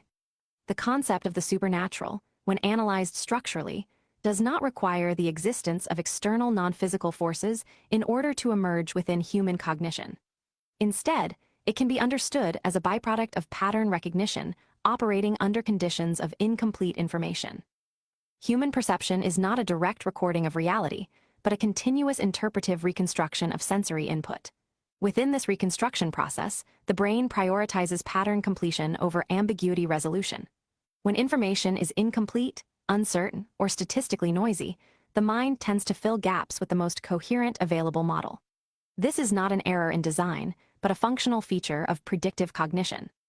Within this framework, supernatural interpretation emerges when unknown or poorly understood phenomena are assigned intentional structure or external causality beyond immediate explanatory reach. These assignments may take the form of divine agency, symbolic meaning, or perceived higher-order systems that operate outside conventional physical understanding. The reinforcement of such interpretations is often amplified by cultural narrative systems that condition individuals to associate unexplained events with intentional design. When a cultural framework normalizes the idea that unexplained phenomena are meaningful or directed, the threshold for attributing intent to randomness becomes significantly lower. Over time, this produces a cognitive environment where uncertainty is less likely to remain neutral and more likely to be interpreted through structured meaning. However, not all supernatural interpretations arise from cultural conditioning alone. Human cognition itself has an inherent bias toward agency detection. This means that the mind is more likely to assume the presence of an actor behind an event than to assume pure randomness, particularly in situations involving fear, uncertainty, or emotional intensity. This bias is evolutionarily adaptive in threat detection contexts, but it becomes structurally overextended when applied to abstract or cosmological questions. From this perspective, supernatural belief systems can be understood as extensions of a general cognitive mechanism, the transformation of unknown patterns into intentional structures. This mechanism does not require deception or irrationality. It functions as a default interpretive strategy under conditions where predictive models are incomplete. Reports of anomalous perception, dream states, or altered cognitive experiences further complicate this structure, not because they necessarily confirm external supernatural systems, but because they demonstrate the brain's ability to generate highly coherent symbolic narratives without external input. In such states, internal memory synthesis, emotional processing, and associative pattern linking can produce experiences that feel externally sourced due to their internal coherence and symbolic density. Importantly, the presence of vivid or meaningful subjective experiences does not, within this framework, function as validation of external ontological structures. Instead, it demonstrates the capacity of consciousness to construct internally consistent narrative systems that are experienced as externally significant. The cross-cultural recurrence of similar supernatural motifs suggests that these structures are not isolated inventions, but emergent properties of shared cognitive architecture. Human brains, regardless of cultural context, operate under similar constraints: limited information, pattern-seeking bias, mortality awareness, and uncertainty intolerance. These shared constraints produce convergent narrative solutions that manifest as recurring archetypes, symbolic systems, and interpretive frameworks. Technological and scientific advancement does not eliminate supernatural interpretation, it restructures it. As explanatory gaps close in one domain, interpretive projection often shifts into new domains where uncertainty remains. This results in a migration of supernatural framing rather than its complete disappearance. The underlying cognitive mechanism remains active, even if its outputs change form. At the highest structural level, supernatural belief can be understood as a byproduct of the brain's requirement to produce continuous explanatory models, even in environments where full explanation is not available. When explanation is incomplete, cognition does not default to absence of interpretation. It defaults to speculative completion. In this sense, the supernatural is not a separate domain of reality, but a mode of interpretation applied to unresolved complexity. A deeper implication of pattern-seeking cognition is that it does not merely interpret reality, it actively compresses it. Human consciousness is not capable of holding full environmental complexity in raw form. Instead, it constructs simplified internal models that prioritize prediction, emotional relevance, and survival utility over complete fidelity to underlying structure. This compression process is essential for functioning, but it introduces unavoidable distortion. In environments where information is incomplete or ambiguous, compressed models must extrapolate beyond available data. These extrapolations are not experienced as guesses, but as perceived structure. When the extrapolated structure aligns strongly with emotional or symbolic salience, it can be interpreted as externally meaningful rather than internally generated. This is one of the key structural pathways through which supernatural frameworks emerge, not from a failure of intelligence, but from the necessity of completing incomplete models. The mind prefers coherent narrative closure over unresolved ambiguity, even when closure is speculative rather than grounded in verifiable data. As a result, human cognition often treats pattern completion as discovery rather than construction. The distinction between finding a pattern and building a pattern to resolve uncertainty becomes blurred under conditions of limited information. This blurring is especially pronounced in high emotion states, where uncertainty tolerance decreases and interpretive urgency increases. Within this framework, the supernatural can be understood as a category of high-confidence pattern completion applied to low-information domains. The confidence is not necessarily derived from external verification, but from internal coherence and emotional resonance. The stronger the internal coherence, the more real the constructed model feels to the experiencing subject, regardless of its external validity. This mechanism also explains why supernatural interpretation is resistant to simple elimination through contradiction. Logical correction alone does not fully dismantle a pattern that is supported by emotional salience, symbolic reinforcement, and identity. Integration. Once a pattern becomes embedded as part of an individual's interpretive structure of reality, it ceases to function purely as a belief and begins to function as a cognitive framework through which experience is filtered. At the collective level, this produces shared symbolic systems that appear stable across time and geography. These systems are not necessarily identical in content, but they are structurally similar in function. They provide explanatory coverage for uncertainty, moral framing for behavior, and narrative continuity for existence. This structural similarity emerges because the underlying cognitive architecture generating them is consistent across human populations. It is also important to note that pattern seeking does not distinguish inherently between internal and external sources of structure. A thought generated internally and a perception derived externally are processed through overlapping neural pathways. This creates a fundamental ambiguity in experience. The brain must infer whether a perceived pattern originates from the environment or from internal synthesis. Most of the time, this inference is accurate enough for survival, but in edge cases, particularly under uncertainty, it can produce interpretive overreach. This overreach is not random. It tends to follow emotionally and conceptually significant lines. Systems that relate to identity, mortality, agency, or existential structure are more likely to be subject to supernatural framing because they occupy the highest priority zones in cognitive processing. These domains are where uncertainty is least tolerable, and therefore where the strongest pressure for interpretive closure exists. From a structural perspective, supernatural belief is not an isolated category of thought, but a recurring outcome of a general cognitive requirement: the need to transform incomplete information into actionable internal models.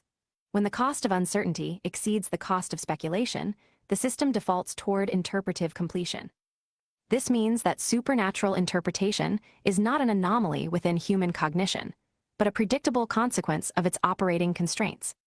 One of the more critical structural properties of pattern-seeking cognition is that it is self-reinforcing. Once a pattern is identified and integrated into an internal model of reality, future perception begins to filter through that model. This creates a feedback loop in which interpretation shapes perception, and perception further confirms interpretation. This mechanism is not exclusive to supernatural belief, but supernatural frameworks are particularly susceptible to it due to their flexible explanatory structure. Because supernatural models are often capable of accommodating contradiction through reinterpretation rather than rejection, they tend to resist falsification in the same way that strictly empirical models do. Instead of collapsing under inconsistency, they adapt by expanding interpretive scope. This adaptability allows supernatural frameworks to persist even when confronted with disconfirming evidence, because disconfirmation is itself reinterpreted within the model rather than treated as structural invalidation. In cognitive terms, the model absorbs contradiction instead of breaking under it. At the same time, the human brain does not maintain a single unified interpretive model. It operates through layered and competing systems of interpretation, where emotional processing, intuitive inference, and analytical reasoning may produce conflicting conclusions simultaneously. Supernatural belief often emerges in the intersection between these systems, where intuitive inference overrides analytical constraint due to speed, emotional intensity, or uncertainty load. His layered architecture means that even individuals who reject supernatural explanations at a conscious analytical level may still experience implicit pattern attribution at lower cognitive levels. The result is not binary belief or disbelief, but a spectrum of interpretive tendencies that activate under different conditions of stress, uncertainty, or emotional salience.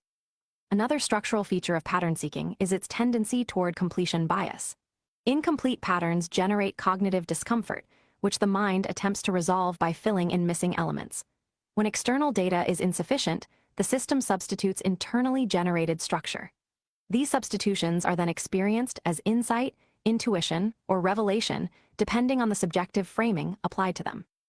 This completion bias becomes particularly significant in domains involving existential uncertainty.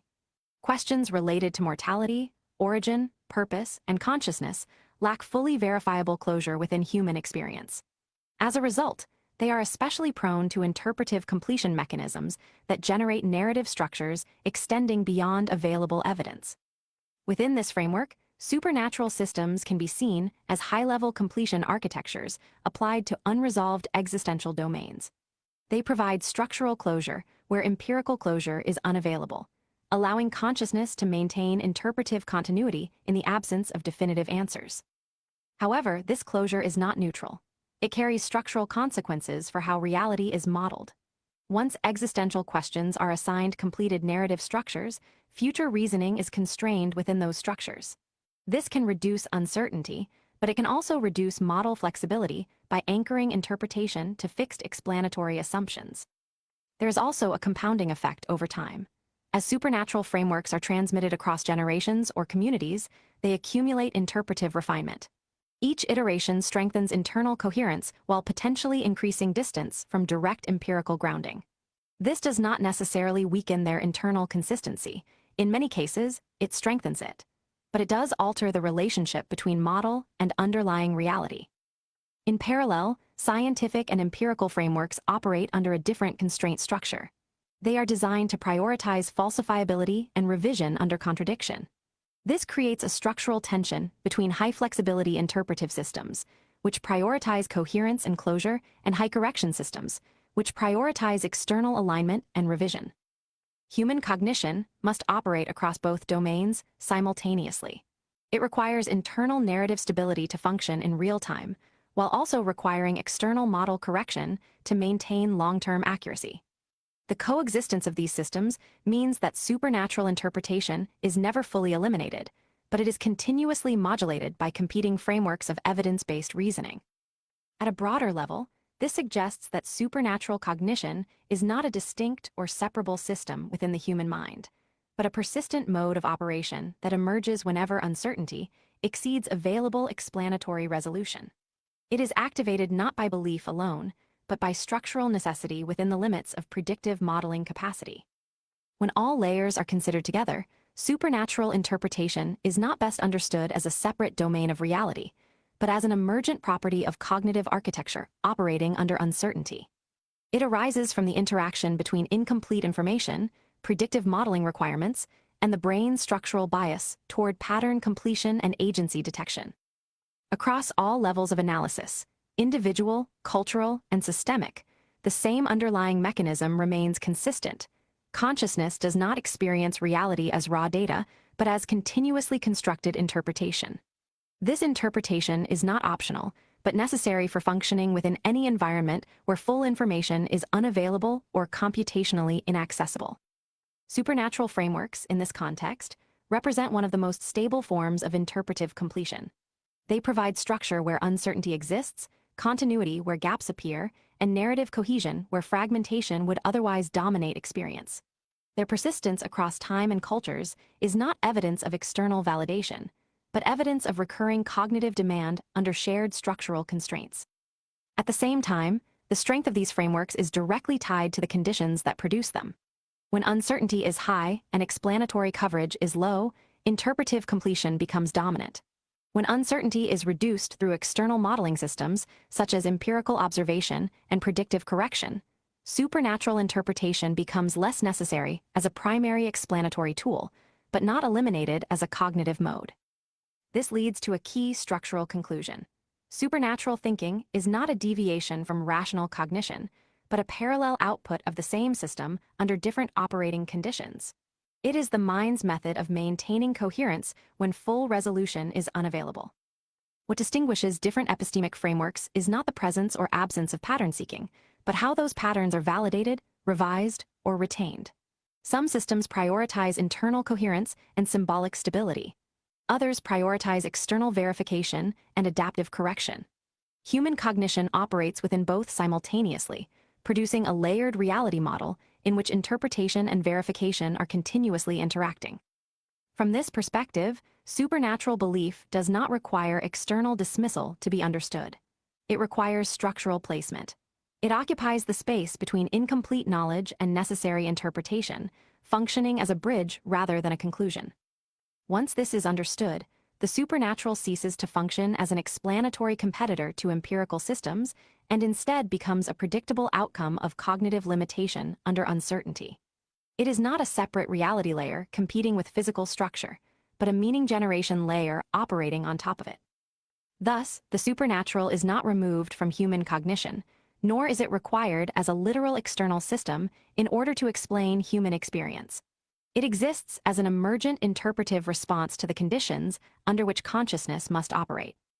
In the end, what remains consistent is not the truth or falsehood of supernatural claims, but the underlying necessity of interpretation itself.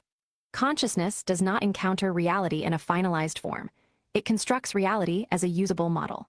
Within that construction process, supernatural interpretation is one of many possible configurations the model can take when facing the limits of what can be known. Faith in religious and secular forms continuation and close. At a structural level, faith is not confined to religion. It operates as a universal cognitive mechanism required for functioning in incomplete information environments. Any system that involves prediction beyond direct observation necessarily contains some form of faith, even when it is not labeled as such. In this sense, faith is not an exception to rationality, but a foundational layer beneath it. Human cognition cannot operate without assumptions. Every decision made under uncertainty contains implicit commitments to unverified outcomes.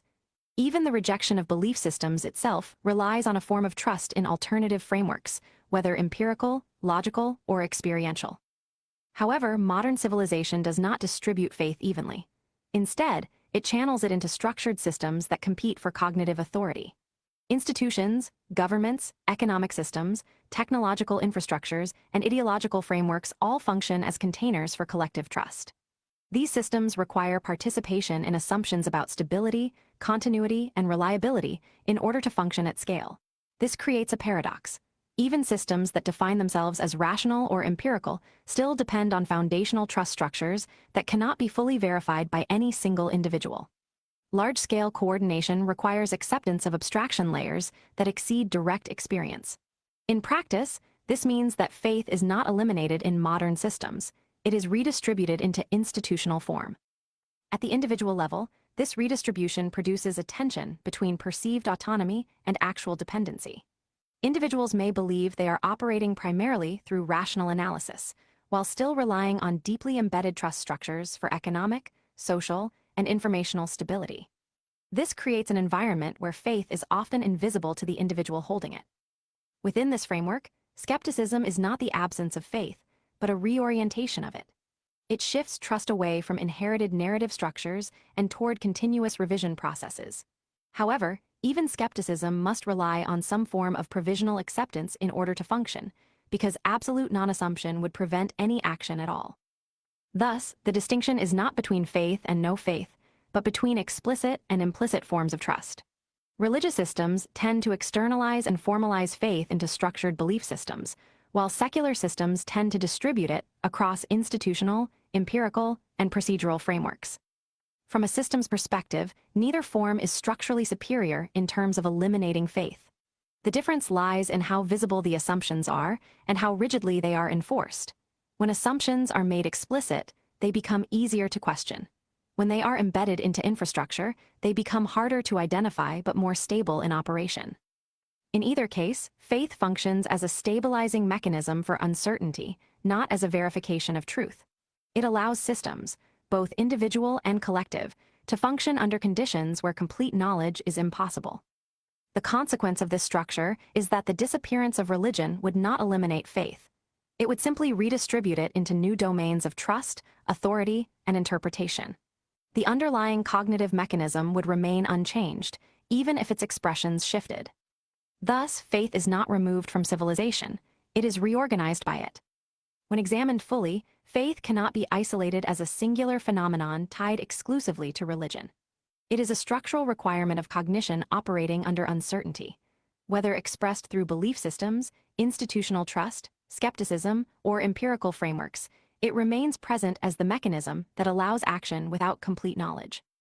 Religious and secular systems differ not in whether they contain faith, but in how they distribute it, formalize it, and embed it into collective behavior.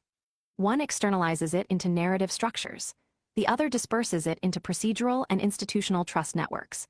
Both rely on the same underlying necessity: incomplete information in a non-deterministic experiential environment. The result is that faith is not a variable that can be eliminated from human systems. It is a constant that changes only in form. Civilization does not remove faith, it reorganizes it into whatever structures best stabilize uncertainty at scale. In this sense, the question is not whether faith exists, but how it is structured, where it is placed, and who or what it is ultimately trusted to stabilize. Art 5: Humanity. Morality and its origins. When morality is examined without assuming pre-existing external authority, it becomes structurally dependent on the presence of consciousness itself. In this framework, morality does not exist as a property of the universe independent of observers, but as a relational system generated within and between conscious agents. Without consciousness, there is no evaluative layer capable of assigning value, harm, benefit, or intention. A non-sentient system contains only states and transitions, not moral significance. Morality, therefore, cannot be embedded into inanimate matter in any intrinsic sense. It only emerges when experience becomes possible. From this perspective, morality is not discovered as an external truth, but constructed as a functional framework for managing interaction between conscious systems. Its origin is therefore not metaphysical, but behavioral and environmental. A convergence of survival pressure, social coordination, emotional cognition, and threat avoidance mechanisms. These origins explain why moral systems often converge in structure, but diverge in expression. Different environments produce different survival pressures, which in turn produce different moral priorities. However, the underlying function remains stable. Morality serves as a regulating system for behavior within groups of interacting conscious agents. At the individual level, moral belief is rarely formed in isolation. It is heavily influenced by inherited cultural structures, early developmental conditioning, and authority-based reinforcement.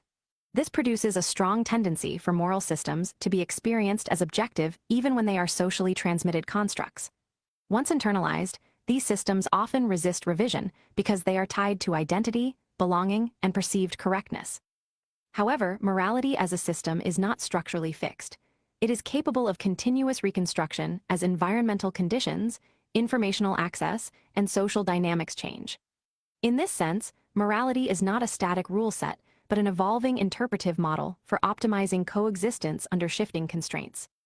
A key distinction arises between morality as structure and morality as justification. Structure refers to the actual behavioral patterns a system produces. Justification refers to the narrative explanations attached to those patterns. In many cases, justification systems are retrofitted onto existing behaviors rather than being the origin of them. This creates a disconnect between moral identity and moral behavior. Individuals may believe their moral framework is absolute or divinely anchored, while their actual behavioral ethics remain influenced by context, emotion, survival pressure, and social reward systems. This gap between stated morality and functional morality is one of the most consistent features of human moral systems. Within this framework, harm is not inherently defined as universally wrong, but is conditionally evaluated based on context, consequence, and systemic interpretation. Even concepts like wrongness depend on the existence of a shared evaluative system. Without such a system, actions exist without moral classification. Enforcement plays a critical role in stabilizing moral systems at scale. Without consequence structures, social, legal, or environmental, moral frameworks tend to lose coherence under pressure from competing incentives. This does not mean morality is created by enforcement, but that enforcement stabilizes moral interpretation across groups with conflicting interests. Over time, moral systems tend to shift in response to technological, economic, and informational changes. What is considered moral in one historical context may become reinterpreted in another as conditions change. This suggests that morality is not decaying in a simple linear sense, but undergoing continuous structural reconfiguration. However, perception of moral decay often arises when transitional phases are interpreted as decline rather than transformation. When older moral frameworks lose dominance, but new frameworks have not fully stabilized, the system appears incoherent or fragmented. At the deepest level, morality exists only within the scope of conscious experience. It does not extend beyond it, nor does it persist in the absence of it. It is a relational property of minds interacting with each other, not a universal property embedded into reality itself. To understand the origin of morality, it must first be separated from its modern interpretation as a fixed rule system. Morality does not begin as law, philosophy, or doctrine.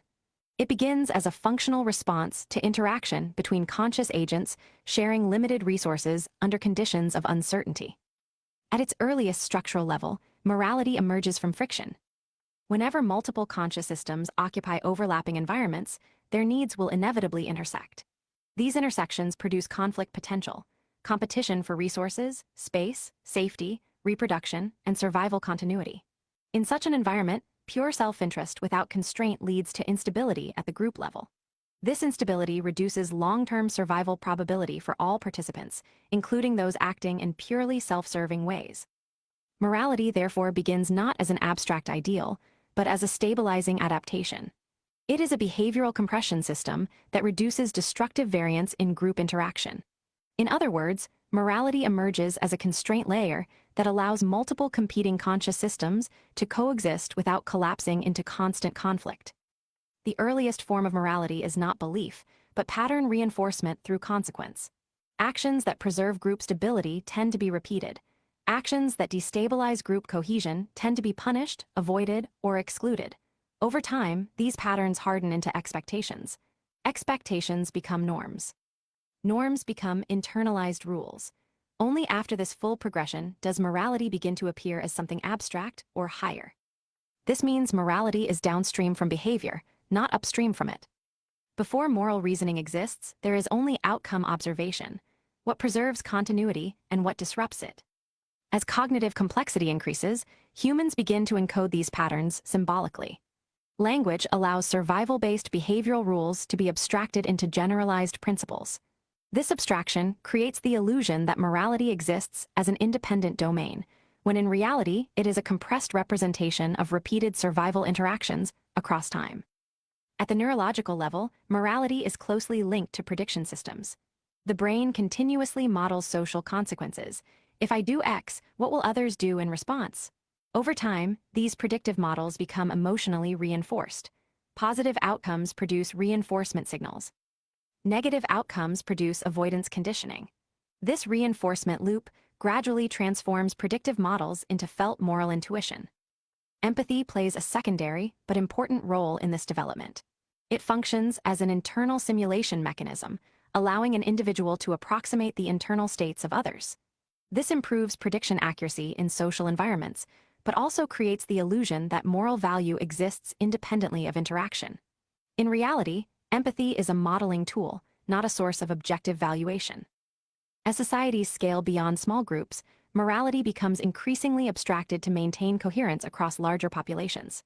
Direct consequence-based morality, where individuals personally experience outcomes of their actions, is replaced by institutional morality, where consequences are mediated through systems such as law, religion, or governance. This transition allows morality to function at scale, but also introduces distortion between action and consequence. At this stage, morality becomes partially detached from its origin function. Instead of emerging directly from interaction outcomes, it becomes enforced through symbolic authority systems that attempt to preserve stability across populations too large for direct feedback loops. This is where moral divergence begins to increase significantly across cultures and time periods. Once morality is no longer strictly grounded in immediate consequence feedback, it becomes increasingly shaped by narrative structure, institutional reinforcement, and inherited ideology. Despite this divergence, the origin function remains unchanged. Morality continues to serve as a stabilizing constraint system for conscious agents sharing environments of limited resources and competing survival demands.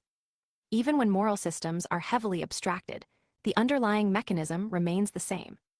Reduce destructive interaction variance while maintaining group continuity. This is the core origin point of morality, not as a philosophical truth, but as a necessary emergent property of conscious systems interacting under constraint. When morality is traced back to its structural origin, it does not resolve into an absolute principle, divine command, or universal law. Instead, it resolves into a functional necessity, a stabilizing framework that emerges wherever conscious systems coexist under conditions of limitation, uncertainty, and shared environment. Its origin is not external to behavior, but embedded within it. Morality begins as consequence pattern recognition, evolves through reinforcement, and stabilizes into structured norms only after repeated cycles of interaction produce predictable outcomes. What is later interpreted as ethical principle is, at its foundation, a compressed record of survival-based interaction dynamics. As systems scale, morality becomes increasingly abstracted from its immediate origin. Direct feedback loops, where actions and consequences are closely linked, are replaced by mediated systems of enforcement, interpretation, and institutional control. This abstraction allows morality to extend beyond small groups, but it also introduces distance between behavior and consequence, which in turn creates variability in moral interpretation. Despite this evolution, the underlying function of morality does not change. It continues to serve as a constraint mechanism that regulates interaction between conscious agents in shared environments. It reduces instability, manages conflict potential, and increases the probability of sustained coexistence across time. The perception of morality as something absolute arises not from its origin, but from its stabilization within cultural systems. Once moral patterns become sufficiently reinforced and embedded into identity structures, they begin to appear external and objective rather than emergent and functional. This creates the illusion of moral permanence, even though the underlying system remains adaptive and responsive to environmental conditions. At no point does morality require independent existence outside of conscious systems. It does not exist in isolation from observers, nor does it persist in the absence of experiential entities capable of evaluating outcomes. Its entire structure is dependent on interaction, perception, and consequence. When viewed in full, morality is not a fixed law embedded in reality, but a dynamic equilibrium system produced by the interaction of conscious agents attempting to reduce destructive variance within shared environments. Its origin is not transcendent, it is structural. Its authority is not external, it is emergent. Its function is not absolute, it is adaptive. Good and evil as constructs or realities. When examined structurally, the concepts of good and evil function less as universal properties of action and more as interpretive labels applied by conscious observers attempting to categorize complex behavior under simplified evaluative frameworks. These labels do not exist in the absence of perception, because without conscious evaluation, there is no mechanism by which actions are assigned moral polarity. Within this framework, moral polarity is not a feature of reality itself, but a feature of interpretation applied to reality. Actions occur as neutral events within physical systems. Meaning is assigned afterward through conscious evaluation based on perceived harm, benefit, intent, and context. This means that what is called good or evil is not embedded into action, but layered onto it through cognitive and social processing. At the same time, despite being constructed categories, they are not functionally irrelevant. These labels persist because they serve as compressed decision tools for rapid moral judgment in high-complexity environments. Without them, every action would require full contextual analysis, which is not cognitively or socially scalable. Good and evil, in this sense, are heuristic systems rather than absolute truths. However, heuristic systems introduce distortion. Because they compress complex behavior into binary or near-binary categories, they tend to flatten nuance. This can result in overgeneralization, where fundamentally different actions are grouped under the same moral label due to shared surface characteristics rather than shared underlying intent or consequent structure. One of the most significant structural consequences of moral labeling is that it creates asymmetry in perception. Once an action is categorized as evil, it often becomes cognitively separated from the full humanity of the actor, allowing for moral distance that can justify escalation, retaliation, or dehumanization. Conversely, actions labeled as good can be insulated from critique even when they produce complex or mixed outcomes. This asymmetry demonstrates that good and evil are not neutral descriptors. They are active framing devices that influence downstream interpretation of behavior. They do not merely describe moral reality, they shape it through perception. At the societal level, this creates competing moral narratives rather than a unified moral truth. Different groups may interpret identical actions through opposing moral lenses, each internally consistent within its own framework. This leads to moral conflict, not because one side lacks morality, but because the underlying evaluative system is not universally standardized. From a structural perspective, the claim that evil outweighs good reflects not an objective measurement system, but a subjective weighting of negative experiences, which are typically more emotionally salient and cognitively persistent than positive ones.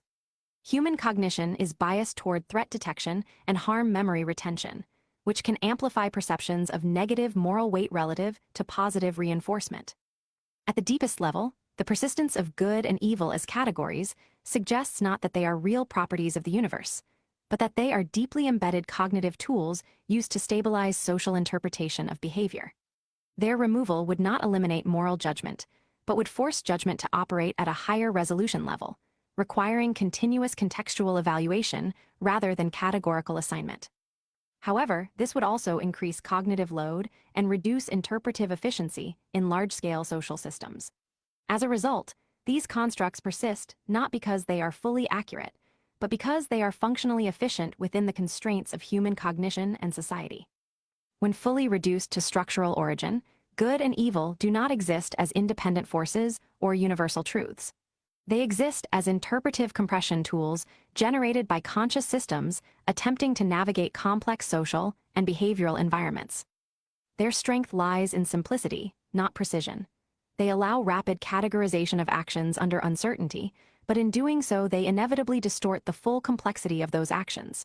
This distortion is not accidental, but inherent to their function.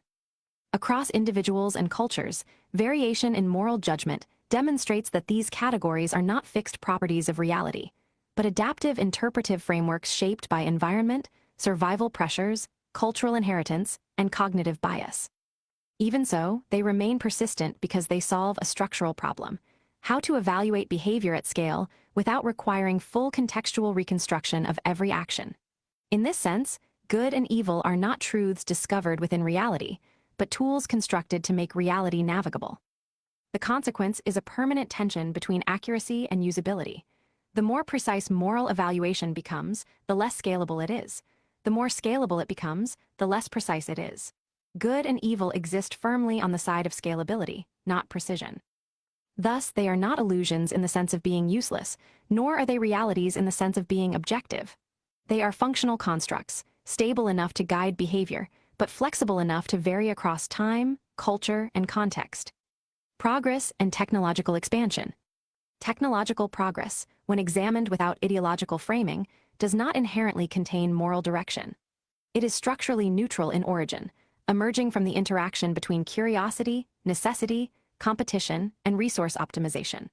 The moral classification of technology only arises after its deployment within social systems that assign value to its outcomes. In modern civilization, however, technological development is no longer driven primarily by pure curiosity or collective survival optimization. It is increasingly shaped by profit incentives, where the direction of innovation is guided by economic return rather than universal benefit. This shifts technological evolution away from neutral expansion of capability and toward selectively optimized systems that prioritize financial extraction, scalability, and control efficiency. As a result, technological systems often reflect the structure of the incentive systems that produce them. Technology does not evolve in isolation. It evolves as an extension of the social and economic frameworks in which it is embedded. This means that the same underlying technological capacity can produce radically different outcomes depending on the governing structure of its development. One of the central misunderstandings in public perception of technology is the assumption that technological systems are inherently external to control systems. In reality, modern technology is deeply integrated into systems of data extraction, behavioral modeling, and predictive influence. Even widely accepted platforms operate through large-scale data infrastructure that continuously maps human behavior patterns. The distinction between normal data systems and advanced surveillance is often a matter of scale and visibility rather than structural difference. This creates a cognitive dissonance in public perception. Visible or novel forms of technological control are often feared, while normalized systems of data collection are accepted due to familiarity. The emotional response is therefore not always aligned with structural reality, but with perceived novelty and narrative framing. Technological progress also does not occur in isolation from fear. Human response to emerging systems is often characterized by resistance when those systems disrupt established behavioral expectations. This resistance is not necessarily irrational. It is a stability-preserving reaction from systems adapting to rapid change. However, it often fails to distinguish between harmful implementations of technology and the neutral existence of the technology itself. At a structural level, technology functions as an amplifier. It intensifies existing social, political, and psychological tendencies rather than replacing them. Systems that prioritize control will use technology for control.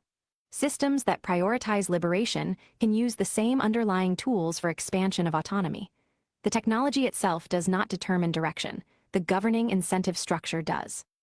Within this framework, technological ethics cannot be separated from power distribution.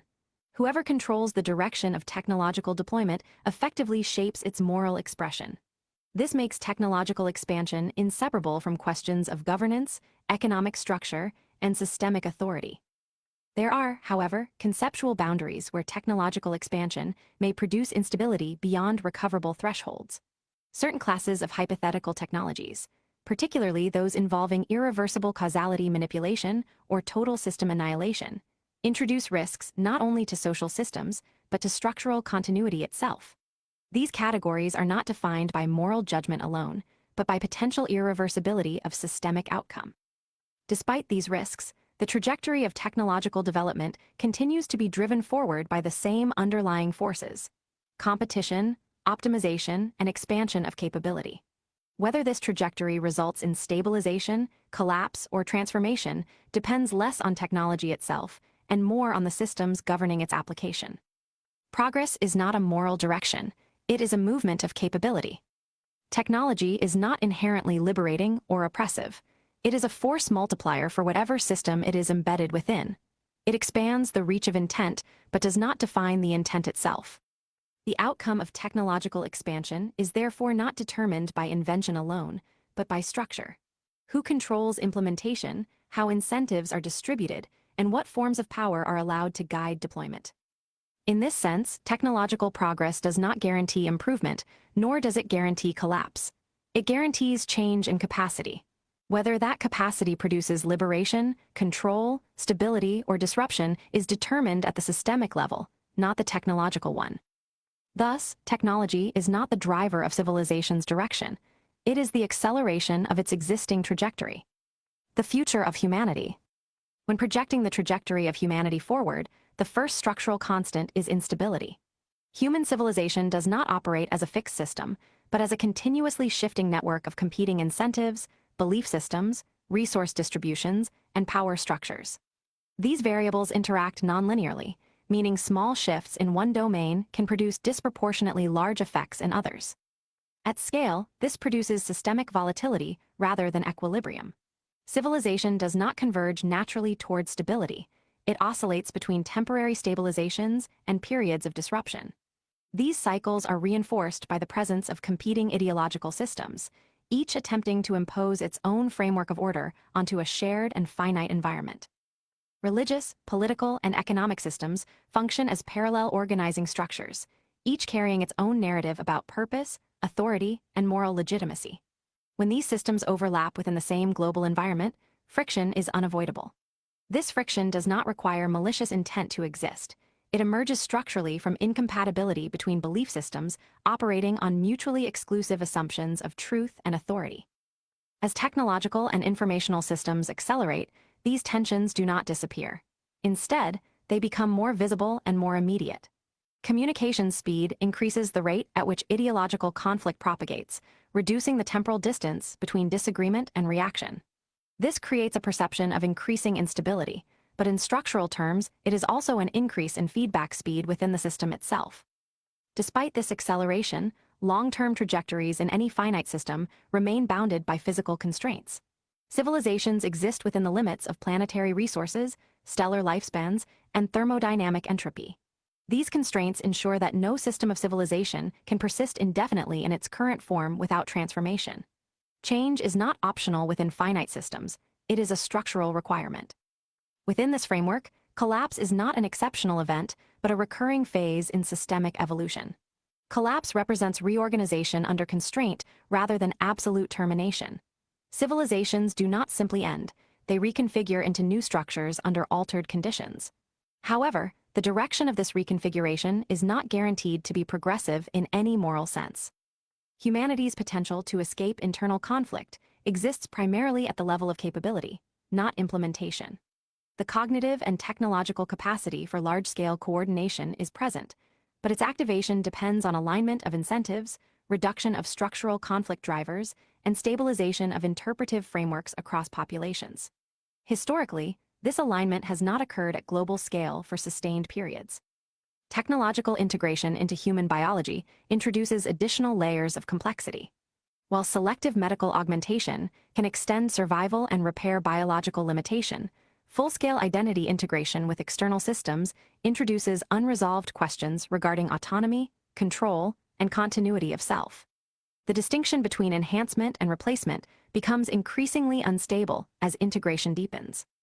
The trajectory of humanity under current conditions suggests a bifurcation rather than a unified outcome. One path leads toward increased coordination, expanded capability, and potential long-range expansion beyond planetary boundaries. The other path leads toward intensified fragmentation, resource conflict, and systemic destabilization. Both outcomes exist simultaneously as potential expressions of the same underlying structure. Ultimately, the defining factor is not capacity, but directionality. How collective human systems choose to allocate power, define legitimacy, and structure cooperation under constraint. The future of humanity is not a single outcome, but a range of possible trajectories constrained by physical limits and shaped by internal system dynamics. Instability is not an anomaly within this framework. It is the default condition of a system composed of competing conscious agents, competing belief structures, and competing resource demands operating under finite constraints. Within this environment, collapse, transformation, or stabilization are not moral outcomes. They are structural possibilities dependent on how effectively humanity manages internal coordination, technological acceleration, and systemic conflict over time. A stable and expansive future is not impossible, but it is not guaranteed by progress alone. It requires alignment between capability and direction, between what humanity can do and how it chooses to organize what it does. Without that alignment, the system does not stop. It reorganizes. Extinction and cosmic fragility. From a structural perspective, extinction is not an anomaly within the history of intelligent systems. It is the statistical baseline outcome in environments where complexity increases faster than stability mechanisms can reliably contain risk. Most systems that achieve high levels of internal complexity also accumulate proportional fragility, because complexity introduces more failure points, more interdependencies, and more cascading modes of collapse. Within this framework, extinction is not a moral failure, but a systemic endpoint that emerges when stabilizing forces are outpaced by destabilizing dynamics. These dynamics can originate internally, through conflict, misalignment of incentives, and systemic inefficiencies, or externally, through environmental or cosmic forces that exceed the adaptive capacity of the system. However, in most self-organizing civilizations, internal fragility tends to dominate because it scales with the system itself. Technological development does not resolve this tension, it redistributes it. Certain technologies reduce existential risk by improving survival capacity, medical resilience, and environmental adaptability. Other technologies increase existential risk by amplifying destructive potential, accelerating conflict cycles, or compressing decision-making timeframes beyond safe response thresholds. As a result, technological progress simultaneously acts as both a stabilizing and destabilizing force, depending on its application and governance. The question of planetary dependency introduces a further structural constraint. Single-environment civilizations remain bound to the fragility of that environment. Multi-environment expansion theoretically reduces single-point failure risk, but introduces new layers of logistical, biological, and systemic complexity. In both cases, survival is not guaranteed. It is redistributed across different categories of risk. Extinction itself does not necessarily present as a singular dramatic event. In many models of civilizational decline, extinction is a gradual process of fragmentation, capability loss, and systemic disintegration that may occur without clear definitional boundaries. In such cases, the system does not end in a discrete moment. It dissolves into lower levels of organization over time until coherent civilization structure ceases to exist. The concept of cosmic indifference emerges naturally from this framework. The universe does not exhibit observable directional preference toward the preservation of intelligence. It operates under physical laws that are indifferent to conscious experience. The assignment of emotional or moral significance to this indifference is a product of cognitive projection rather than an external property of reality. If intelligent life is rare, the significance of its survival becomes a subjective valuation rather than an objective requirement. Systems do not inherently prioritize their own continuation unless they contain internal mechanisms that encode self-preservation as a stable behavioral attractor. Whether such preservation is considered important is dependent on the internal value structure of the system itself, not on any external directive. Despite the inability to fully predict or model all existential risks, civilizations can still develop partial mitigation strategies. These strategies operate not through complete foresight, but through redundancy, diversification, and constraint-based design. However, no system can fully eliminate unknown unknowns, meaning existential uncertainty remains a permanent structural condition of intelligence operating within a complex universe. Within this framework, extinction can be interpreted not as failure, but as a natural endpoint of finite systems operating under entropy constraints. All organized structures eventually transition into less organized states over time. Civilization, like any other complex system, is subject to this same directional pressure. Extinction is not an exception to civilization, it is one of its possible outcomes. Across all known systems of increasing complexity, stability is temporary unless continuously reinforced by internal structure and external conditions. When reinforcement fails or becomes insufficient, systems do not collapse in a singular moral moment. They degrade, fragment, or transition into lower levels of organization. From this perspective, extinction is not defined by meaning, intent, or judgment. It is defined by loss of sustained systemic coherence. Whether extinction occurs through internal instability, external force, or gradual dissolution, the underlying reality remains the same. Complex systems exist within finite constraints, and no configuration of intelligence is exempt from those constraints indefinitely. Thus, extinction is not an event that requires explanation in moral terms. It is a structural possibility inherent to all bounded systems in a universe governed by entropy and change. Art 6 Conclusions. What humanity ought to become or reject becoming. When all prior systems are reduced, morality, power, faith, governance, technology, extinction, and civilization itself, the remaining question is not what humanity is, but what direction it should stabilize toward if stability were chosen as a goal rather than assumed as an outcome. From this perspective, ought is not an external moral command, but a directional preference encoded by conscious systems attempting to reduce internal conflict, suffering, and fragmentation while increasing coherence, intelligence, and survivability. Even if purpose is not inherently embedded in existence, purpose can still emerge as a chosen structural constraint within a system capable of self-reflection. In that sense, humanity does not require a universal purpose to function, but it does require alignment if it intends to reduce self-inflicted instability. Without alignment, human systems default to fragmentation. Competing incentives, competing belief systems, and competing power structures that prioritize localized advantage over global stability. A peaceful civilization in this framework is not defined merely by the absence of war, but by the presence of systemic care, structures that prioritize survival, well-being, intelligence, and long-term continuity across all individuals rather than selectively distributing stability based on power or economic positioning. Intelligence, under such a system, is not treated as a threat or anomaly, but as a resource necessary for accurate navigation of reality. At the same time, any meaningful transformation requires rejection of certain structural patterns that have historically dominated human organization. These include centralized coercive control systems, persistent division-based identity hierarchies, and incentive structures that prioritize accumulation of power or wealth at the expense of collective stability. In such systems, human well-being becomes secondary to system maintenance, rather than being the primary function of the system itself. A fully peaceful human condition would require a convergence between individual and collective stability. Individual fulfillment and collective health would no longer exist in opposition, but as mutually reinforcing outcomes of the same structural design. In this configuration, freedom and stability cease to be competing forces and instead become expressions of the same underlying condition: absence of coercive instability. Under such a model, governance as it currently exists would no longer function as a hierarchy of authority, but would instead dissolve into distributed coordination systems focused on maintaining baseline conditions for survival, development, and equitable resource access. The concept of enforced dominance would be replaced by system-level maintenance of equilibrium conditions. Suffering, while structurally unavoidable in absolute terms, becomes a variable that can be significantly reduced through design rather than tolerated as an inherent requirement of existence. The goal shifts from justification of suffering to minimization of unnecessary suffering caused by systemic inefficiency, conflict, or exploitation. Human nature itself does not need to be destroyed or replaced, but redirected. The underlying drives, survival, curiosity, attachment, fear, cooperation, competition, are not inherently destructive.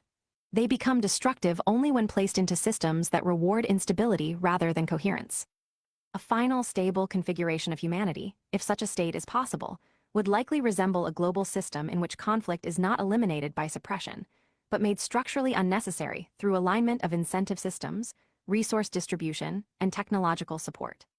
In such a condition, human effort would shift away from internal competition and toward exploration, understanding, and expansion of capability. However, the defining requirement of this transformation is not technological alone, it is structural. Without changes in how power, resources, and legitimacy are distributed, Technological advancement alone cannot produce stable peace.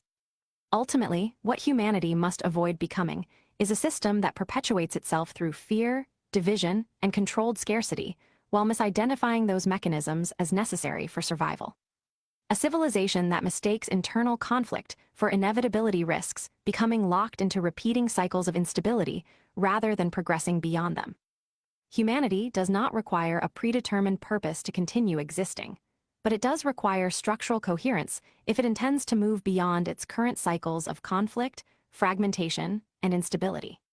The question of what humanity ought to become is therefore not a moral command imposed from outside, but a systems-level design question. What configuration minimizes unnecessary suffering, maximizes coherent development, and sustains long-term continuity under the constraints of reality? If such a direction is chosen, then peace is not an abstract ideal. It becomes a structural outcome of alignment between individual well-being and collective stability. If it is not chosen, then humanity does not stop becoming.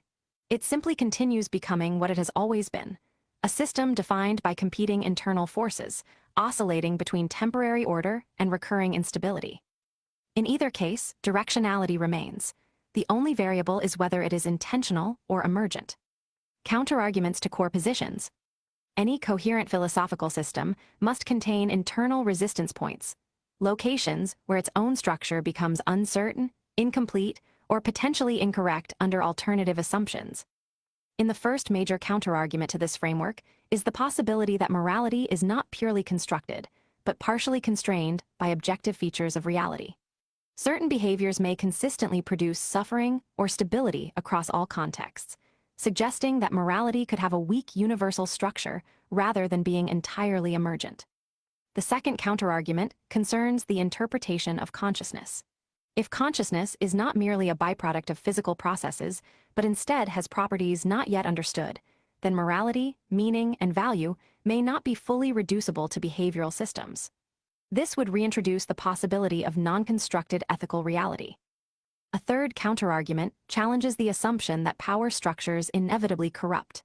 It is possible that corruption is not inherent to structure itself, but a failure mode of specific implementation conditions. Under different informational transparency, incentive alignment, or cognitive evolution, hierarchical or distributed systems may behave differently than predicted. A fourth counterargument concerns technological neutrality. While this framework treats technology as an amplifier of intent, it is possible that technology itself introduces emergent constraints on behavior. Certain technologies may reshape cognition, decision-making, and coordination in ways that are not purely neutral but structurally directional. A fifth counterargument is that human nature may not be as flexible as assumed. If psychological traits such as aggression, tribalism, or hierarchy seeking are deeply biologically embedded, then structural redesign of civilization may be limited by immutable aspects of cognition rather than systemic design alone. A final counterargument is that the framework itself may be influenced by the same abstraction problem it critiques.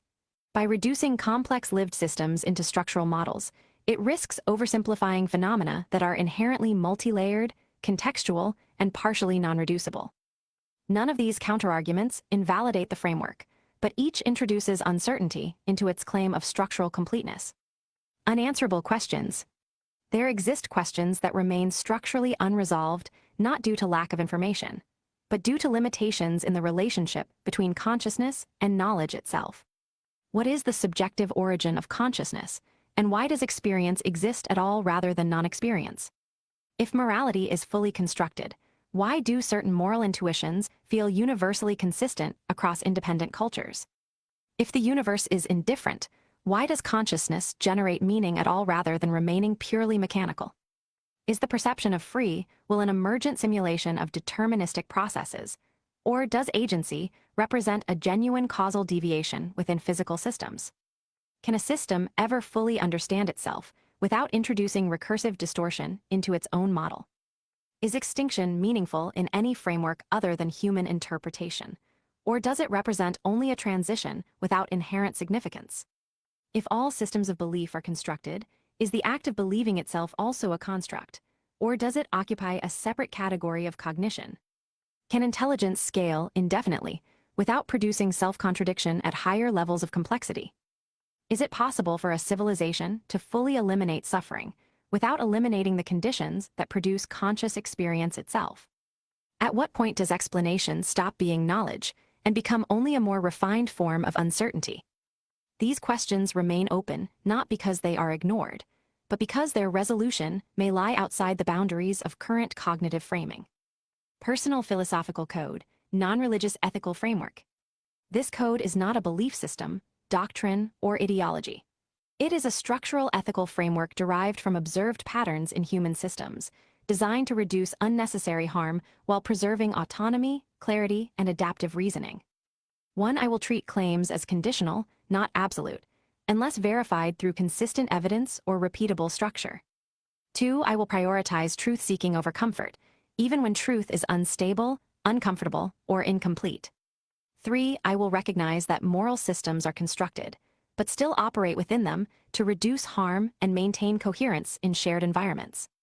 4. I will reject claims of superiority based solely on belief systems, identity structures, or inherited ideology. 5. I will evaluate actions by context, consequence, and intent rather than categorical labeling alone. 6. I will remain aware that systems of power, governance, and economy tend toward self-preservation, and I will not assume benevolence without evidence of structure enforcing it. 7. I will recognize that suffering is real, but not always avoidable. However, unnecessary suffering caused by systemic design should be questioned and minimized. 8. I will maintain skepticism toward certainty while still acting decisively when action is required. 9. I will not treat any ideology as complete or final, including this one. Revision is a structural requirement of understanding.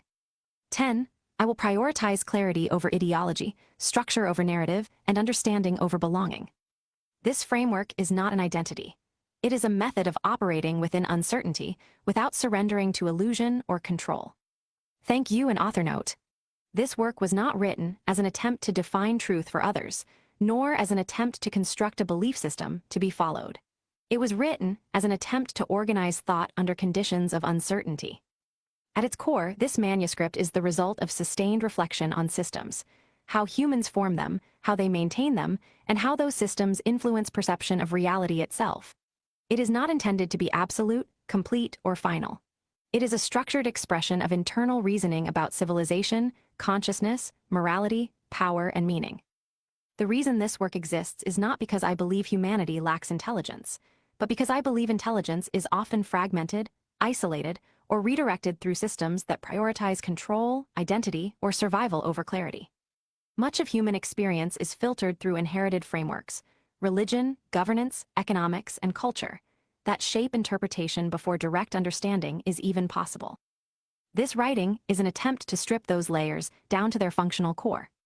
It is also an attempt to confront themes that are often avoided: extinction, instability, control systems, belief formation, suffering, and the absence of guaranteed meaning.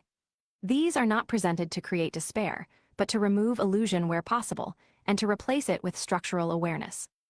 There is no claim here that any of these conclusions are final. Instead, they are treated as working models, frameworks that can be adjusted, corrected, or dismantled if better explanations emerge. The motivation behind this work is simple in structure, even if complex in content: to understand what humans are, how systems shape them, and what possibilities exist if those systems are consciously examined rather than passively inherited. If anything in this manuscript resonates, it is not because it demands agreement, but because it reflects patterns that already exist within lived experience. If anything conflicts with your perspective, that conflict is not an error. It is part of the same process of interpretation this work is built upon. No belief system is required to engage with these ideas. Only attention, reflection, and willingness to question structure rather than assume it. This work belongs to no doctrine, no institution, and no ideology. It is simply an attempt to map thought under conditions where certainty is not guaranteed. End of manuscript. Written by BAAL PH. Alias/stream identity, BAAL. Project Philosophical Perspective. Year 2026. This manuscript was developed as a standalone philosophical framework exploring civilization systems, morality, power, technology, extinction, and human meaning structures the way I have experienced them. You have reached the end of the document.